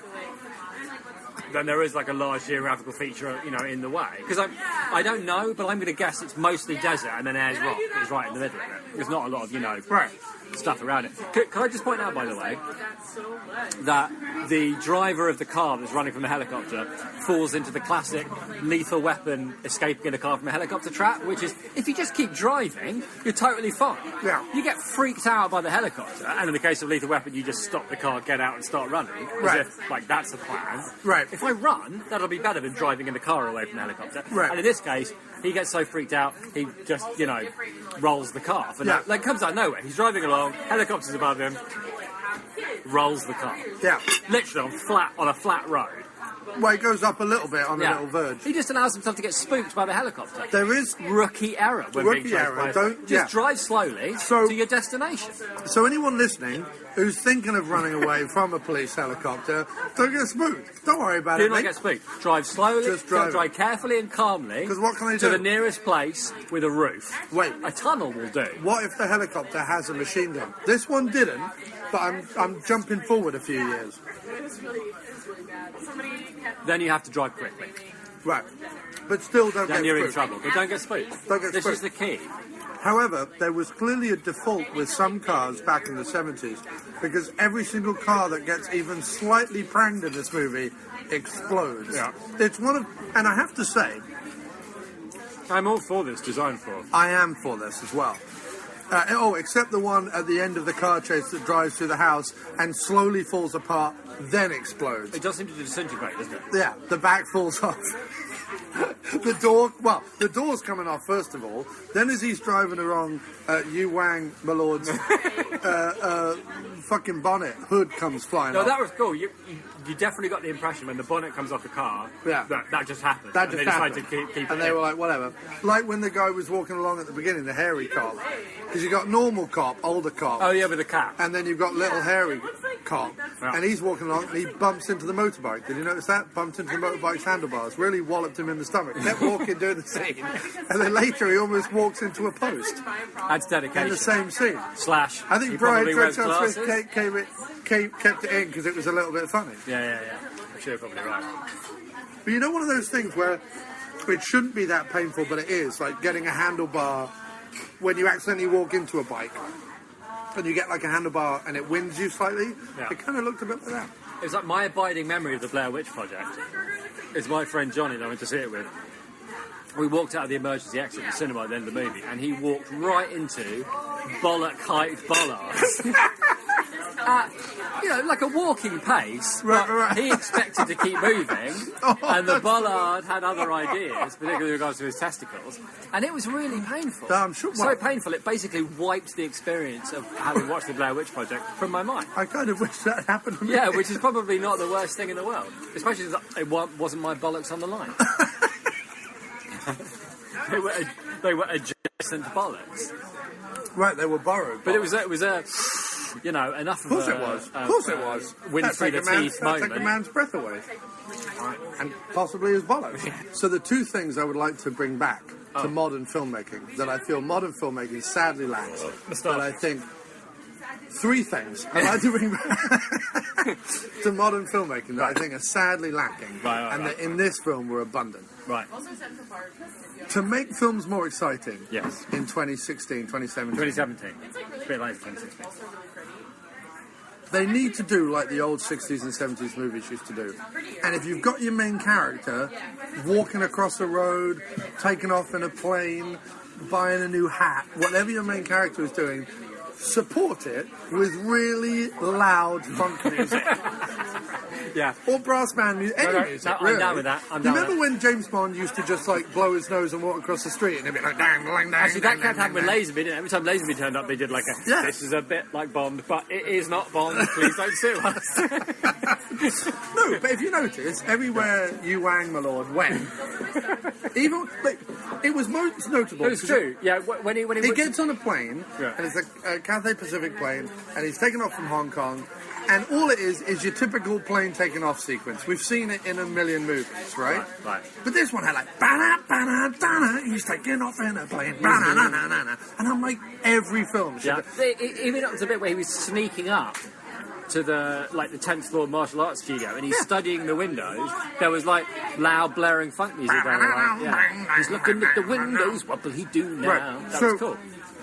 They need to bring that back. Yes. They need to bring back the trait that every time a car so much as grazes something, it explodes. Yeah, okay. That's what it, and thirdly, mustaches. And moustaches, yeah.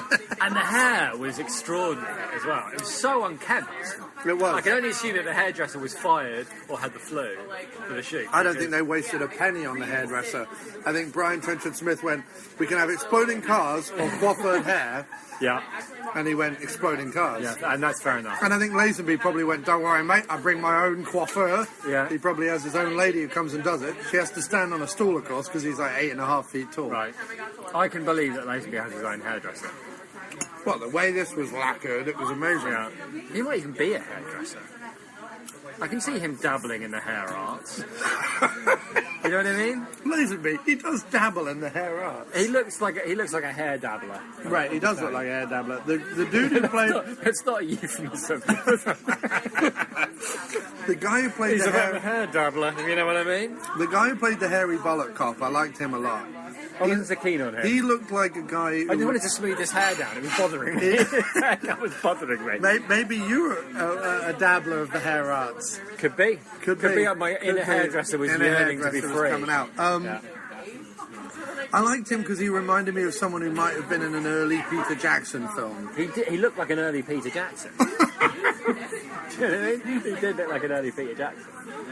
He looked like early Peter Jackson and later Peter Jackson combined in a sack of hair. Yeah, it's a sack of hair because there's just hair poking out the top of this brown lumpy sack. So the Ayers Rock thing, that was kind of funny because I'm like, where's he running to? But it was also kind of cool. Yeah.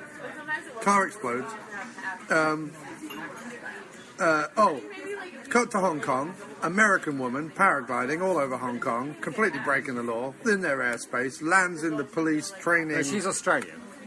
Australian, sorry. Australian. Lands in the police training facility. That's illegal. Instead of arresting her, he takes her for a drive in a Mercedes, shows her Hong Kong, and then he has sort of sex threatens to with her. arrest her and then has sex with her. Yeah. One of many blurred ethical lines That you wang, my lord. that you wang, my lord. He's basically an ethical line eraser. Is what he is. He just goes through his life taking whatever he wants. He sees the ethical line, he says, I'm not having any I'm of not it. interested in that. Not having any of it. I'm not interested in that. Due process, no. No. What I like is when that's one of my favourite bits. Actually, again, I think must have been a bit of a joke. Where he goes, there's 1,000 subtle tortures that the Chinese use, and then it cuts to they just beating the shit out of each other in Yeah, the of course south. that's a joke, yeah. And you go, so what it is, it's a question of honour. Like, if I beat you up, you will tell me what I need to know. Yeah. Because you've lost the fight. Like, that's the logic. Yeah. Not like, you beat me up, why? I'm not going to tell you anything. I'm Right. really unconscious. In fact, I think I'll just fall unconscious. That would be easier. Right. But I just quite like that it's 1,000 subtle Chinese tortures, and it's just him beating them. And also, like, they're just having a fight. It's not even as if he's, like, tied up or anything, which I quite like. There was some honour to the fact they were just going at it mano a mano, kind of thing. Yeah, and there was some good, 70s raspberry bloodletting, which I liked. Yes, there was a lot of raspberry bloodletting. Which was enjoyable. So he has a By fight. the way, can I say a small word here? Yeah. I would like to express my personal admiration for the leaping skills of the fighting extras. Right. Because I feel like their ability to jump up in the air at like a moment's notice, you know, like somebody brushes the back of their knee and they're like up in the air 6 feet the wrong way around. Like, it's truly extraordinary what they're able to do. So one of the scenes where we're I'm not taking the mickey. No, I get it. One of the scenes where we're introduced to Lazenby and his martial arts prowess was in the aforementioned martial arts school and henching academy. Yeah, Hench Academy. Hench Academy of Sydney. Look it up. Still doing a roaring track. Still there on the 10th floor. A lot of other businesses have gone by the wayside, but not George Lazenby's Academy of Hench. But no, there is a sequence where you see some martial arts guys doing their martial arts. Yeah. Lazenby stands in amongst them. Bit of a cheat, as he is at least 5 feet taller than any of them. Yeah. And he fights 3 of them at once. And it could be like George Lazenby's blow off steam academy. Like, he just goes out to beat the shit out of small blokes. Yeah, of course. That's the He's way gone, basically, I'll give you room and board if you wear the white pyjamas, beat anybody up who just climbs up to the 10th floor. I'll be honest, it doesn't happen often. No. But when it does happen, I will need you there. I will need you. Yeah, a bell will go. Could be 3 o'clock in the morning. Yeah. And you will need to be there. Yeah, and you'll know the noise because it'll be brian-trenchard-smith. One at a time. One at a time. One at a time. Hang on, you're skipping way I'm ahead. sorry. The George Lazenby Academy of Henching. So the leaping extras. My admiration for the leaping. So we find out after the fight that Sneaky George has had a little metal pipe in his bandaged hand that's been allowed him to punch harder and stronger than before. Which is never mentioned again. Never mentioned again, but it's just meant to indicate he's a bit of a shit. He's a sneaky, yeah. He's a shit. Yeah. George Lazenby, you're a shit in this movie. You're a steel-fisted shit. So he punches these 3 extras, and they do successively more ludicrous leaping, to the point where the 3rd guy leaps, hit the ground, rolls over, and somehow propels himself back in the air to have a 3rd leap without his feet ever bouncing off the ground. All the while, he propels himself using his buttocks properly as well, acting while doing it. They're not concentrating on what is a pretty delicate art of leaping. Leaping. They are screaming. And they're not screaming, but they are contorting and looking pain. Maybe you major in hench and you minor in leaping. These lads are very much majored in, at this point in their You think careers, they've majored in leaping. and leaping? No, they've majored in leaping before they majored in henching. Because at the moment they're falling into the classic mistake of one at a time. Right. My guess is the master henchmen, they know to attack at once. Right. So, later on in Hong Kong, I forget exactly when, in Australia, in Sydney, he reconnects with the bird he shagged in Hong Kong. Australian lady who he very sweatily had sex with. Yeah, I thought she'd rolled on the beach. Were they covered in Did we miss a beach scene? No, it was covered in sweat. They were covered in sweat, but the sweat looked solid. There's a weird tongue thing going on in this movie. Every time anybody made out, I can only assume this was Yu Wang the Lord, because he was insistent on getting his tongue out and like licking everything. Yeah, kind of weird. Well, Yu Wang is a well-known exponent of the tongue. I would be like, she might be like third or fourth choice leading lady. Because up to that point, everybody else had given him a slap. Yeah, because every time his little slithery tongue came out, they were like, put it back in, Yu Wang. Really gross. It's like disgusting slithery tongue. Yeah. Everywhere. So,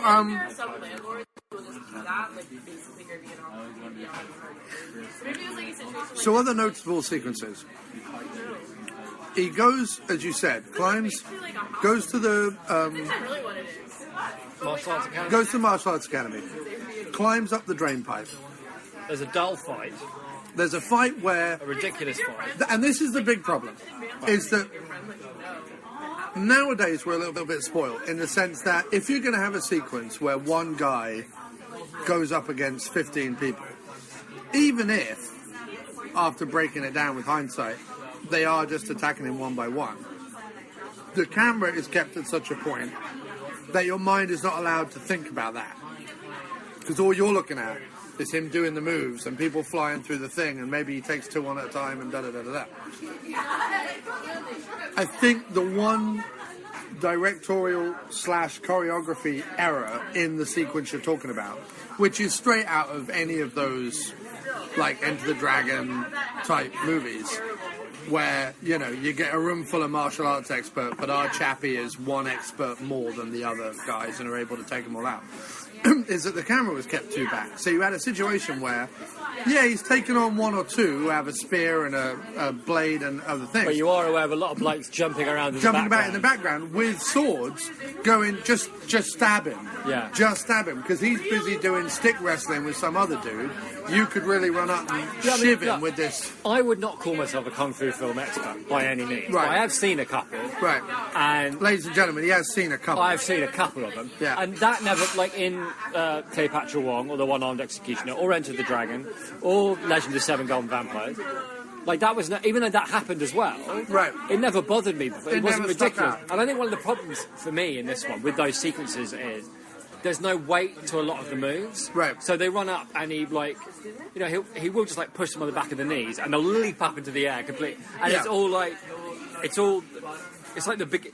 It's how a fight sequence would be shot by somebody who knew how to do them, but not how to film them. Right. You know what I mean? Because it's like all the moves are in the right place, and the guys are around him, and they're coming at the right times and the right angles and everything. Yeah. But how the camera looks at them and sees them, yeah. There's no weight to any of the punches. Right. You can see the other guys in the background not doing anything. It's just like, and it's also different from the rest of the film, because the rest of the film, there's a lot of movement. There's also a lot of colour. It's one of the reasons I really like it. There's a lot of colour in the movie. A lot of it's orange and brown because it's the 70s, but it's still, it's a very colourful, bright, interesting to look at picture. Yeah. But those sequences are quite dull, and there's nothing really visually interesting about them. Because they're in a gym. They're in a beige gym. And they're all everyone's wearing white. It's just kind of, it's very bog standard. Although our hero is in a bright blue Adidas tracksuit. Which I like. But it does look like those sequences were shot. Like, but the one where he gets attacked in the garden party is much more interesting. They're using weird implements. Because you're close up on each guy. He takes them all like one at a time, but it doesn't strike you as ridiculous. It strikes you as No, the garden party one was interesting because he's fighting with Lazenby. Yeah. And he's given as good as he's getting, and then somehow, and I'm not really sure how, maybe they're triggered by some sort of alarm once the shrimp dip gets knocked over. Because the shrimp dip gets knocked over, and suddenly 4 gardeners out of nowhere. It's the chefs. It's the chefs and the gardeners. But ages preparing that. Grab the knives, lads. One of them was definitely like Hervé the gardener. One of them definitely. Well, I tell you what I big quite like is mustache. but then this is Curly halfway another through, little curly bollock man. halfway through that sequence, you realise that you think, oh, where's George Lazenby? And then you realise that he's just leaning up against the tent, watching the fight happen, which is what your Kingpin should do. Right. He should absolutely enjoy the mayhem that he's created. And so it's interesting because. So anyway, that happens, and both fights are really great. But basically, the movie, like the second half of the first act, where you're kind of establishing who everyone is, and you're establishing the Aussie guys like screaming at him and saying like, you can't be doing this and you can't be doing that, blah blah blah blah blah. Drags a little, but then Trenchard-Smith knows. Once the fight sequences start, not to let up. Because like the rest of the movie is essentially montages of fight sequences and chases. For me, the only bum note of the pacing was the... love scene. Because it was like they wait. The great thing at Ezra, that great scene was they go, and there's a guy, we're going to have to send for a guy. And then, from Hong Kong or whatever. And then it cuts to him. Yeah. And he's like beating people up and going through training stuff. And then it's like the man from Hong Kong. And it's like, great, there's sending this guy and this is the guy that's coming. And then at that point, he needs to cut. Like we just said, he's coming. And then, training sequence, hard ass, like this bloke means business. And then the man from Hong Kong title. Then he needs to like be on the plane and go. Not like, oh, I've met some random Australian bird who isn't really very important to the plot. Well, she leads him to people later on once he's back in Sydney, and she's a kite flyer, which, as I said, was all the rage back in the 70s. Yeah, but he could have bumped into her. He could have done the kite flying thing. I'm just saying, I didn't like her. He could have run to any cliff face anywhere in the Antipodean I just didn't area. like that. I get why you wanted to have like sex after the violence of the opening. I get that. Antipodean, that's right, isn't it? Yeah, but there wasn't really much in the way of sex. She was not very sexy. I understood why that sequence needed to be there, but it sucked a little bit of the air out of the movie for me. So then later on, for me to get back on board. So then later on in the movie, he's been fighting in the martial arts studio. The second half of that fight is more exciting because, like you say, Trenchard-Smith gets back up and he fights him on top of an elevator. Jumps on an elevator and has a fight with him, which is great. Meanwhile, two of the most 70s people who I think probably ever existed, one of whom had even more drastically mismatching beard and hair colour than I do. So he had long blonde hair and then a big dark brown, what looked like fake beard. Yeah. And he was wearing a pastel blue leisure suit. He looked like he walked out of an Eagles documentary. Yeah. Yes. He looked like maybe either a roadie or the manager's assistant in a documentary about the Grateful Dead. Yeah. And then the other guy who looked like proto Christopher Walken from View to a Kill. Actually, I thought he looked like proto bad guy from For Your Eyes Only, the one that gets kicked off the cliff in the car. Yeah, he had that as well. Yeah, definitely looked like any form of orange or yellow sunglassing wearing. Mid-level Bond villain with orange sunglasses. Yeah. That whole fight sequence in the elevator was great, but Yuang Malord has been stabbed, slashed, and whatever, and is bleeding to death. That's right. Yeah. As he escapes the martial arts studio, a little van truck thing comes around the corner. He grabs hold, goes off, climbs through the window, and it turns out to be an Asian woman, an Australian woman. He explains to the Asian woman in Chinese what's going on and who he is. Well, not really. And then kind of like... Not on screen. What he says... Not on screen, but on screen he says, those men were trying to kill me. Oh, should we take her to hospital? No hospitals. No hospitals. That's fine. I'll take you home to my dad. Yeah. So her dad, who happens to be a vet, which what I liked about that was it was nice to see that even as far back as the 70s, the take the good guy who happens to have been injured but can't go to a hospital to a vet as if, well, they're damn near a doctor. Fortunately, his fake doctor instincts kick in right away. And instead of saying, who the bloody hell is this then? Yeah. Oh, it's all right, Dad. He's been shot. He jumped into our car. Been slashed. Well, take him to hospital then. Well, he says he doesn't want to go to hospital. Don't really give a fuck what he wants. Take him to the hospital. What do you want me to do? I'm a vet. You're a vet. You can do something.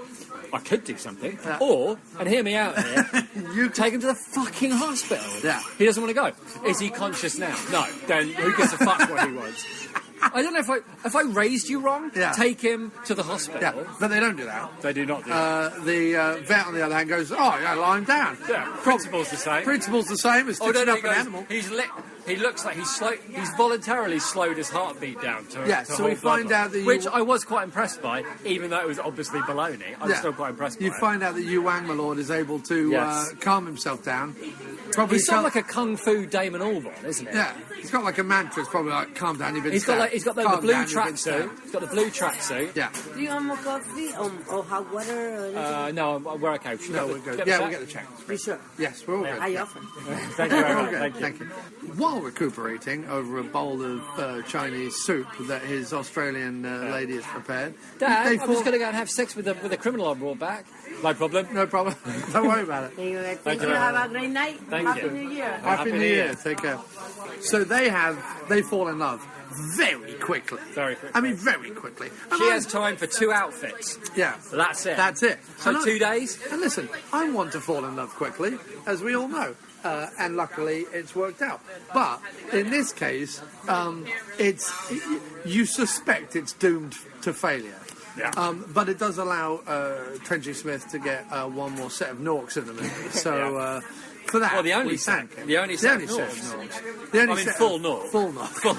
Full Nork. 100% Nork action. Nork action was in this movie. And we get a nice couple of at this point. Weirdly, they save the borderline racist jokes for the love sequence, which is odd. But there's a few. There's a few other ones. The yellow streak. Right, but that's Lazenby. So it's that. Oh yeah. So anyway, there's a big love montage with the song over the top with "Man will be man, will be man. I love you. Let's get some chorus tea." goes here. Right, where they're doing such things. Chorus goes here. Popping up The chorus goes here. Popping up through rusty pipes with no thought whatsoever to tetanus. She just gets topless by that. Anyway, this goes on. There's a nice montage, sing-songery. At one point, they're riding along in a horse-drawn wagon. And you're a horse-drawn wagon comes out of nowhere. Where did that come? Maybe vets just have Brian, we found a horse-drawn wagon. That would do for the love scene. Put that aside for the love scene. Keep it on the side of the love scene. Do you want me topless in the horse-drawn carriage? Could be seen. Let's shoot it both ways. We'll decide in the edit. Look on the special features for the topless horse-drawn carriage sequence. So that happens. Then they get in the van and they're off because obviously you would get the girl who just saved your life and you've fallen in love with and had sex with to come with you when you're going to take down a big kingpin. Yeah, because she's actually got a lot of skills of her own, which are nothing. She's related to a vet. Well, maybe he's taking her along as insurance just in case he gets hurt again. And she can drive him back to the vet. It's basically the same. Yeah. You have one... It's probably a good idea that, I understand why he didn't want to be taken to a hospital because... There's no reason. Oh, because they could kill him there. Yes, good point, they could. And yet, go figure this. They can kill him, right, at the hospital. Right. Yeah. So he goes to the middle of nowhere and gets treated by a vet. Yet, when he's driving the roads back from the vet's place in the middle of the bush to Sydney, they managed to find him with no problem. They found him with the number plate. Right, oh yeah. When they were driving away, there was a number plate, and it took them 2 weeks, or however long the love affair lasted, to track down the number plate. Oh, that's what it was. Okay, yeah. Right. For which George Lazenby's quite unhappy it's taken that long, and I sympathise with him. Yeah. Why is it taking that long? So anyway, then there's the car chase ensues, during which their van goes over the side of a small hill, of course explodes. Yeah. Well, it explodes already because they put a mine on the back of it. That was quite cool. Which fine, but then it rolls down the hill, explodes some more. But I quite like that because that was like, I'm on a motorbike, I've seen what happens when you try and shoot through a window, they just they just run you over, so I'm going to put a bomb in the back and drive off. Yeah, it was a good plan. However, Yuan, my lord, crawls free, dragging I've Just Met You Bird out of the van, only to find out that she's probably dead. Probably dead. He doesn't do a thorough check. No. Right? Doesn't call anybody. No. Doesn't get an ambulance. Doesn't do anything. He pulls her out of a car. Yeah. He looks at her. Yeah. Looks a bit sad. Leaves her there. Leaves her there, and then the car explodes a third time. Yeah. Probably exploding her at the same time. At no he point, very much does not check for a pulse. At no point later on in the movie does he call the vet and say, "I'm terribly sorry, but you're probably wondering yeah. where your daughter is." Yeah, blown up. She's probably dead. Probably. I couldn't hang around, as you can probably imagine. Oh, why not? I did have to complete my revenge mission, which was actually 10% more revengey after they killed her. Yeah. After they probably killed her. She could, however, be crawling home. She could be. But my I advice didn't is, stick around. Drive down the road with your head out the window. Just keep an eye out. When you see the exploded van, see anybody crawling along, having been exploded, probably her. Probably her. Keep your eye out. You'll be fine. I've got to go. He didn't even make that call, though. No. He didn't even make that call. At the end of the movie, after the title sequence, credit sequence runs, it should just cut to the vet with a single tear coming out of his eye. And then maybe he revenges his death again. If they'd done Man from Hong Kong 2, it should have been Vets to Hong Kong. Vets to Hong Kong. Oz Vet to Hong Kong. I would actually very much like to see a film in which where the a vet goes after, avenges himself, the ethics-free cop that got his daughter killed in 70s Sydney. Yeah. Starring Liam Neeson as the vet. But it would have to be set in the 70s. Yes. So it's made now, but we go back in time. Right. Yes, get on that, Trenchard-Smith. I think that would be great. I like that idea. I would love that idea. Genuinely, I think that's quite a good idea. It is quite a good idea. However, we need to spin on. We then get him. He completely forgets about her. Car chase. Well, he throws a woman out of her car, which is hilarious. Grabs a woman or a guy, I don't know who it is, out of a blue sports car that just happens to be driving along. Well, that's one of the more... Like, cars driving on a road, I think we can let No, it was the fact that he just opens the door, drags her out, and gets in the car and drives off. Well, she was a bit surprised. I mean, he ran out front of the car, she stopped, and then, without much more... I mean, he just reached in, grabbed her and threw her out. Yeah. Or him. He then drives to... Lazenby, who's figured out that he's on his way because he gets a phone call. Well, no, because he murders all his men on the way, doesn't he? He gets a phone call. He gets a phone call from who, is my question. Don't know. Because the men go out, either somebody called him up and goes, George, they're not back yet, we're a bit worried. Yeah. But he seems to know that they're all dead. And that so he's like, he's coming for me. Is there like a search party for the... Like, what happens when assassins don't come back? Just split it, right now. So he goes into his safe. When assassins don't return. Yeah, he's got... That's a trequel then. Threequel. He goes into That's more like the ironic art house behind the scenes. Full of guns and drugs. Yeah. Gets a gun. Doesn't put it anywhere near him. Puts him on a table quite a way away. Goes to sit down, has a cup of tea. Has a cup of tea. Waits for Yuang, my lord, to show up. Yeah. Which he does. Having enlisted, he's very well secured because he's got a fat 70-year-old security guard downstairs, and he hasn't given the keys. If anything, I feel like Yuang, my lord, overthought it. He's welded himself into his office because they literally can't get in. They literally can't get into his office without a blowtorch. They have to blowtorch a large, unwieldy circle through his door. No, at first they have to axe down one of the wooden doors. And they know this is happening, too, because as soon as the alarm goes, they grab the acetylene torches. Yeah. So they know that this is what they have to do. So can we get to the part where George Lazenby voluntarily sets himself on fire? Yeah, so in the... Literally. I'm not joking, listeners. In the climactic scene... He really sets himself on fire. Not the character, movie. George Lazenby sets himself on fire. And actually incurred second-degree burns doing the stuff. And I could see why as well. Because when the thing was, at one point, while it was happening, Crossy said to me, "Oh yeah, he did this for real, and he got second-degree burns." And this sequence went on for another 20 seconds, and all the way through it was horrifying to watch, knowing because he didn't know what he was doing. It's in slow motion, and he clearly can't get the jacket off. And he can't get once the jacket is he's heated up. supposed to take the jacket off, and he clearly can't get it off. Yeah, and you can see his hands his hands are getting burned. And I don't care what they did to the jacket or his back, his hands are getting burned. What is remarkable is that Trenchard-Smith clearly kept it all in the film. He was like, "We're going to use every single frame because he endured the burns." You've got to suffer for your art, George. You want to suffer for nothing? Yeah. So then, a rather which again, I'm all the way again, as if the ethical line wasn't untethered and flapping in the breeze enough. Right. Our completely unethical copper, who apparently we side with, even though I'm not really quite sure. Yeah, why I'm not really he's so sure mad why we about side it. with him either.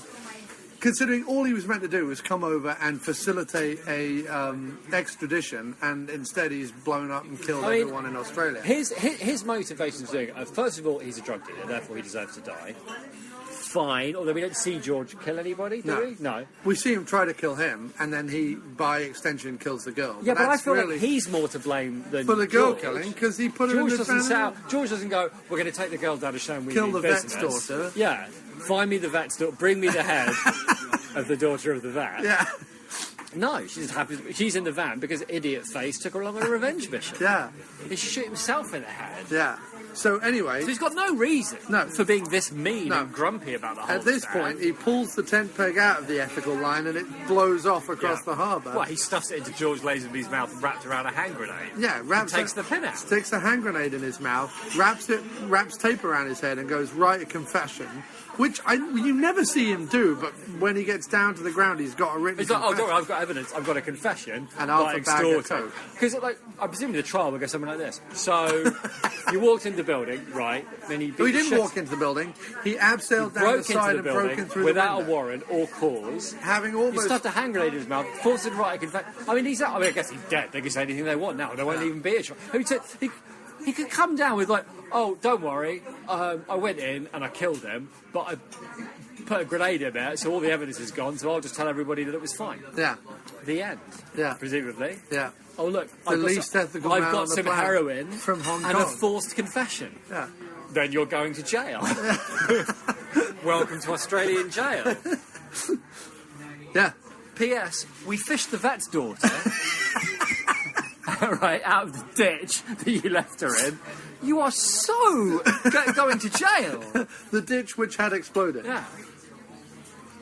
But yeah, so that's how the movie ends. But it's a jolly good romp. Yes. As long as you don't look at the ethical violations. Yeah. And it's got a nice sort of Asian James Bond type vibe about it. Yeah. George Lazenby's, I think he's bloody good in it. Yeah, he's good. Charming. He does look like a psychotic Basil Fawlty. At one point, he does look like a slightly better looking Basil Fawlty, and it did have me chuckling because he's wearing a blazer and being particularly lunatic with his henchmen. Yeah. And it does recall Fawlty-esque activities. But it's, I really think for any independent filmmakers out there, right, this is what you do. Get a local band, I don't care how good or bad they are, to record a funk soundtrack, right? We got a local funk band. Go to a local funk. I wouldn't get do you know what? I would say your first clue would be to look up a funk band. Not any band, but specifically a funk. I'm just like, if you want to record you a funk soundtrack, while I applaud the experimental nature of, normally they play thrash metal, but we're going to get their take on a funk kung fu soundtrack. Actually, now that I've said it, I would quite want to hear a thrash metal band's funk kung fu soundtrack. Yeah. So get a funky soundtrack and get someone who knows what they're doing with the camera, and then go out into the world. Don't film it in your your location. Don't pretend it's somewhere. somewhere else. Be where you are. Yeah. I hate that when they're pretending that. I hate when I find out that a TV series that's in Chicago is actually filmed in Vancouver. Right. It ruins it for me. So someone the other day was talking about Pay the Ghost. My friend Sheena was talking about Pay the Ghost. The one New we York saw when one, it came. that we couldn't figure out if it was New York. It's filmed in Toronto. Right. And it made me suddenly think, right, because we accept all the time that, it's filmed here for this city, or it's filmed in wherever for this city. Why would it be bad if a movie took place in Toronto? Why would because you'd have to have Nick Cage putting on a Canadian accent? Why? There were plenty of American, like, there were plenty of, like, English people in movies and they don't go, well, he's here on a visa. Like, nobody explains why they're here. Van Damme always has a reason. Well, Van Damme always has a reason. He was raised by... I was raised by Belgian nuns. One of them was raised by Belgian nuns and the other one had a French nanny, was it? What was it? Yeah. Yeah, I'm trying to think of the... I think if you could do, like, a top 10 of... One of you was raised in America, California. One was raised in Hong Kong. Top 10 reasons why Jean-Claude Van Damme sounds funny. Yeah. But no, that's in that movie. One of them is raised in Hong Kong, and one of them is raised in California, and they both sound identical. That's quite a feat. Yeah. I mean, that really is quite a feat. Yeah, that's true. But I think you're right. Even if it was the same order of Belgian nuns, and they were in two separate countries. I think there's your answer right there. The accent would still be there's your answer. Yeah. So we should do questions, right? Yes, we should. But yes, everyone go see The Man with Hong Kong. Available now on Umbrella Blu-ray. Don't worry, it is an Australian Blu-ray, but it is good for regions A, B, and C. And comes with the extra feature of 5 more extra features. Literally. Like 5 more feature films. Very cool. As well as a making of the movie, commentaries on 3 of the films, blah, blah, blah, blah, blah. Like this. That's a pretty good deal. So it is $30 on Amazon, but it is loaded. Like it's not like with the studios where you pay $24.99 for a Blu-ray and there's literally fuck all on it but a trailer and maybe the waft of Jean-Claude Van Damme's shorts as he walks past the camera. Why that would what be Blu-rays do you own? Exactly. But it's well worth it. It's got all the stuff on it you'd want. Now let's go to questions. Here comes the postman. I wonder what he has for me. Is there something in his big brown sack? I wonder what could it be? Well, I hope the bills it lacks and instead brings me some listener feedback, or maybe, just maybe, a big bag of crack. Oh, here comes the postman. I wonder what he has for me. Okay, so, very quickly, Motown Media, or Matt Farley on Twitter, asks, what are the best 3 Alfred Hitchcock movies? He says Rear Window, Psycho, and Rope. I'd have to say North by Northwest. Okay. Rear Window. Yeah. Oh, what the fuck am I talking about? Sorry. 39 Steps, North by Northwest, Rear Window. I'm going to go Strangers on a Train, Rear Window. Oh, that's tough, because I actually want to get The Lady Vanishes in there as well. I'm going to go Strangers on a Train, Rear Window, and it's Rope or Psycho. Okay, all right, I'm going to go 39 in this order: 39 Steps, North by Northwest, Rear Window. No, 39 Steps, Rear Window, 39 Steps, North by Northwest. Honourable mention for Lady Vanishes. Okay. He then also asked, he had 2 questions. Yeah. Between Jim, and Jay Me. Mayo, who gives the best performance in Slingshot Cops? Can I make a small confession here? What's that? I haven't watched it yet. I've had the Blu-ray for a while now, but I had to wait for Teresa to come home to watch it. Do you have a Blu-ray player now? Yeah, I've got the Xbox. Huh. So I wanted to buy the Blu-ray because I couldn't make it to the screening because Teresa was sick. And we haven't had a chance to watch it yet. But I will watch it, and I'll no doubt conclude that I'm the best. Jay Mayo's the best. But I can't... We're going to go with Jay Mayo, because that was the consensus on Twitter. Around Seattle on Twitter, which is a Seattle-based Twitterer. Okay. Or tweeter. Or near. Or near. Says, what are the best hidden gem movies that no one has seen? I would say... I Went Down? I Went Down. Good one. Brendan, it's an Irish movie about 2... Along the same lines, The Guard is very good. Yeah, but The Guard, lots of people have seen The Guard. Have they? Yes. Okay. But I Went Down is like... I couldn't find I Went Down even on DVD when I tried to find it. I mean, I feel like I've answered this question before, but it would definitely have to be Sir Henry at Rawlinson End, although it's not for everybody. Okay, so just very quickly, if you like Brendan Gleeson, and who the fuck doesn't? Right. I Went Down is my favourite film of his. He plays a hitman who takes along another guy, and they go on a job. It's like a usual kind of 90s thing, but it's really beautiful and very funny and smart and cool, and I loved it. I thought it was great. Okay. Zero Effect? Have people seen Zero Effect? Zero Effect. I watched that again the other day. It gets even better every time I watch Zero Effect. Yeah, it's so good. Really good.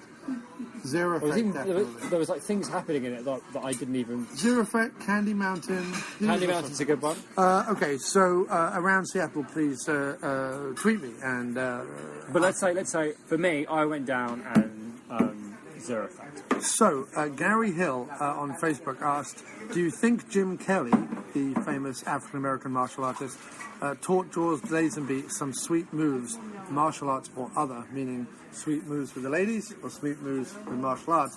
Because Jim Kelly was in Death Dimension with George Lazenby. So do we reckon that Kelly had anything to do with Lazenby's thing? I mean, it would be purely hypothetical at this stage, considering poor Jim Kelly is dead. I guess, and I couldn't find anything online other than them both being in Death Dimension. I guess I like the idea of, especially... Oh, Real Men. Real Men's a good hidden gem, yeah. Real Men is a good hidden gem. Anyway, carry on. So I guess I like the idea of actors sitting around on the sets of B-movies, like swapping, like especially ones that like maybe their best days of and whatever, but like swapping stories and swapping tips and I don't know, mucking in together. I like that idea. Yes. So yes, I guess it is possible. It is possible. And do you know what it also made me feel like is there's clearly a lot of George Lazenby movies out there that I need to see. That's how it made me feel. Because I haven't seen Death Dimension, and I haven't seen the one that came before this, and I didn't see the one that came after this that he was in with Yu Wang Malone. So cool. All right. So was that it for the questions? That was it, I think, for the questions. All right. Yeah. So thank you, Jim. You're very welcome. Thank you for having me. Man with Hong Kong. Check it out on the Umbrella Blu-ray. Well worth if you're into 70s action, Kung Fu films, Brian-Trenchard-Smith films, car chases. Grant Page, the stunt guy, because he's in all of them, I think, and just awesome B movies. Well worth the purchase. I have not been disappointed. A good transfer as well, right? Yeah, it looks great. Nicely cleaned up. Yeah. The Ayers Rock shot at the beginning was beautiful. I mean, it looked really crispy. Yeah, and I think there was a lot of really beautiful shots. Yeah, agreed. All right, cool. Thanks, man. Done.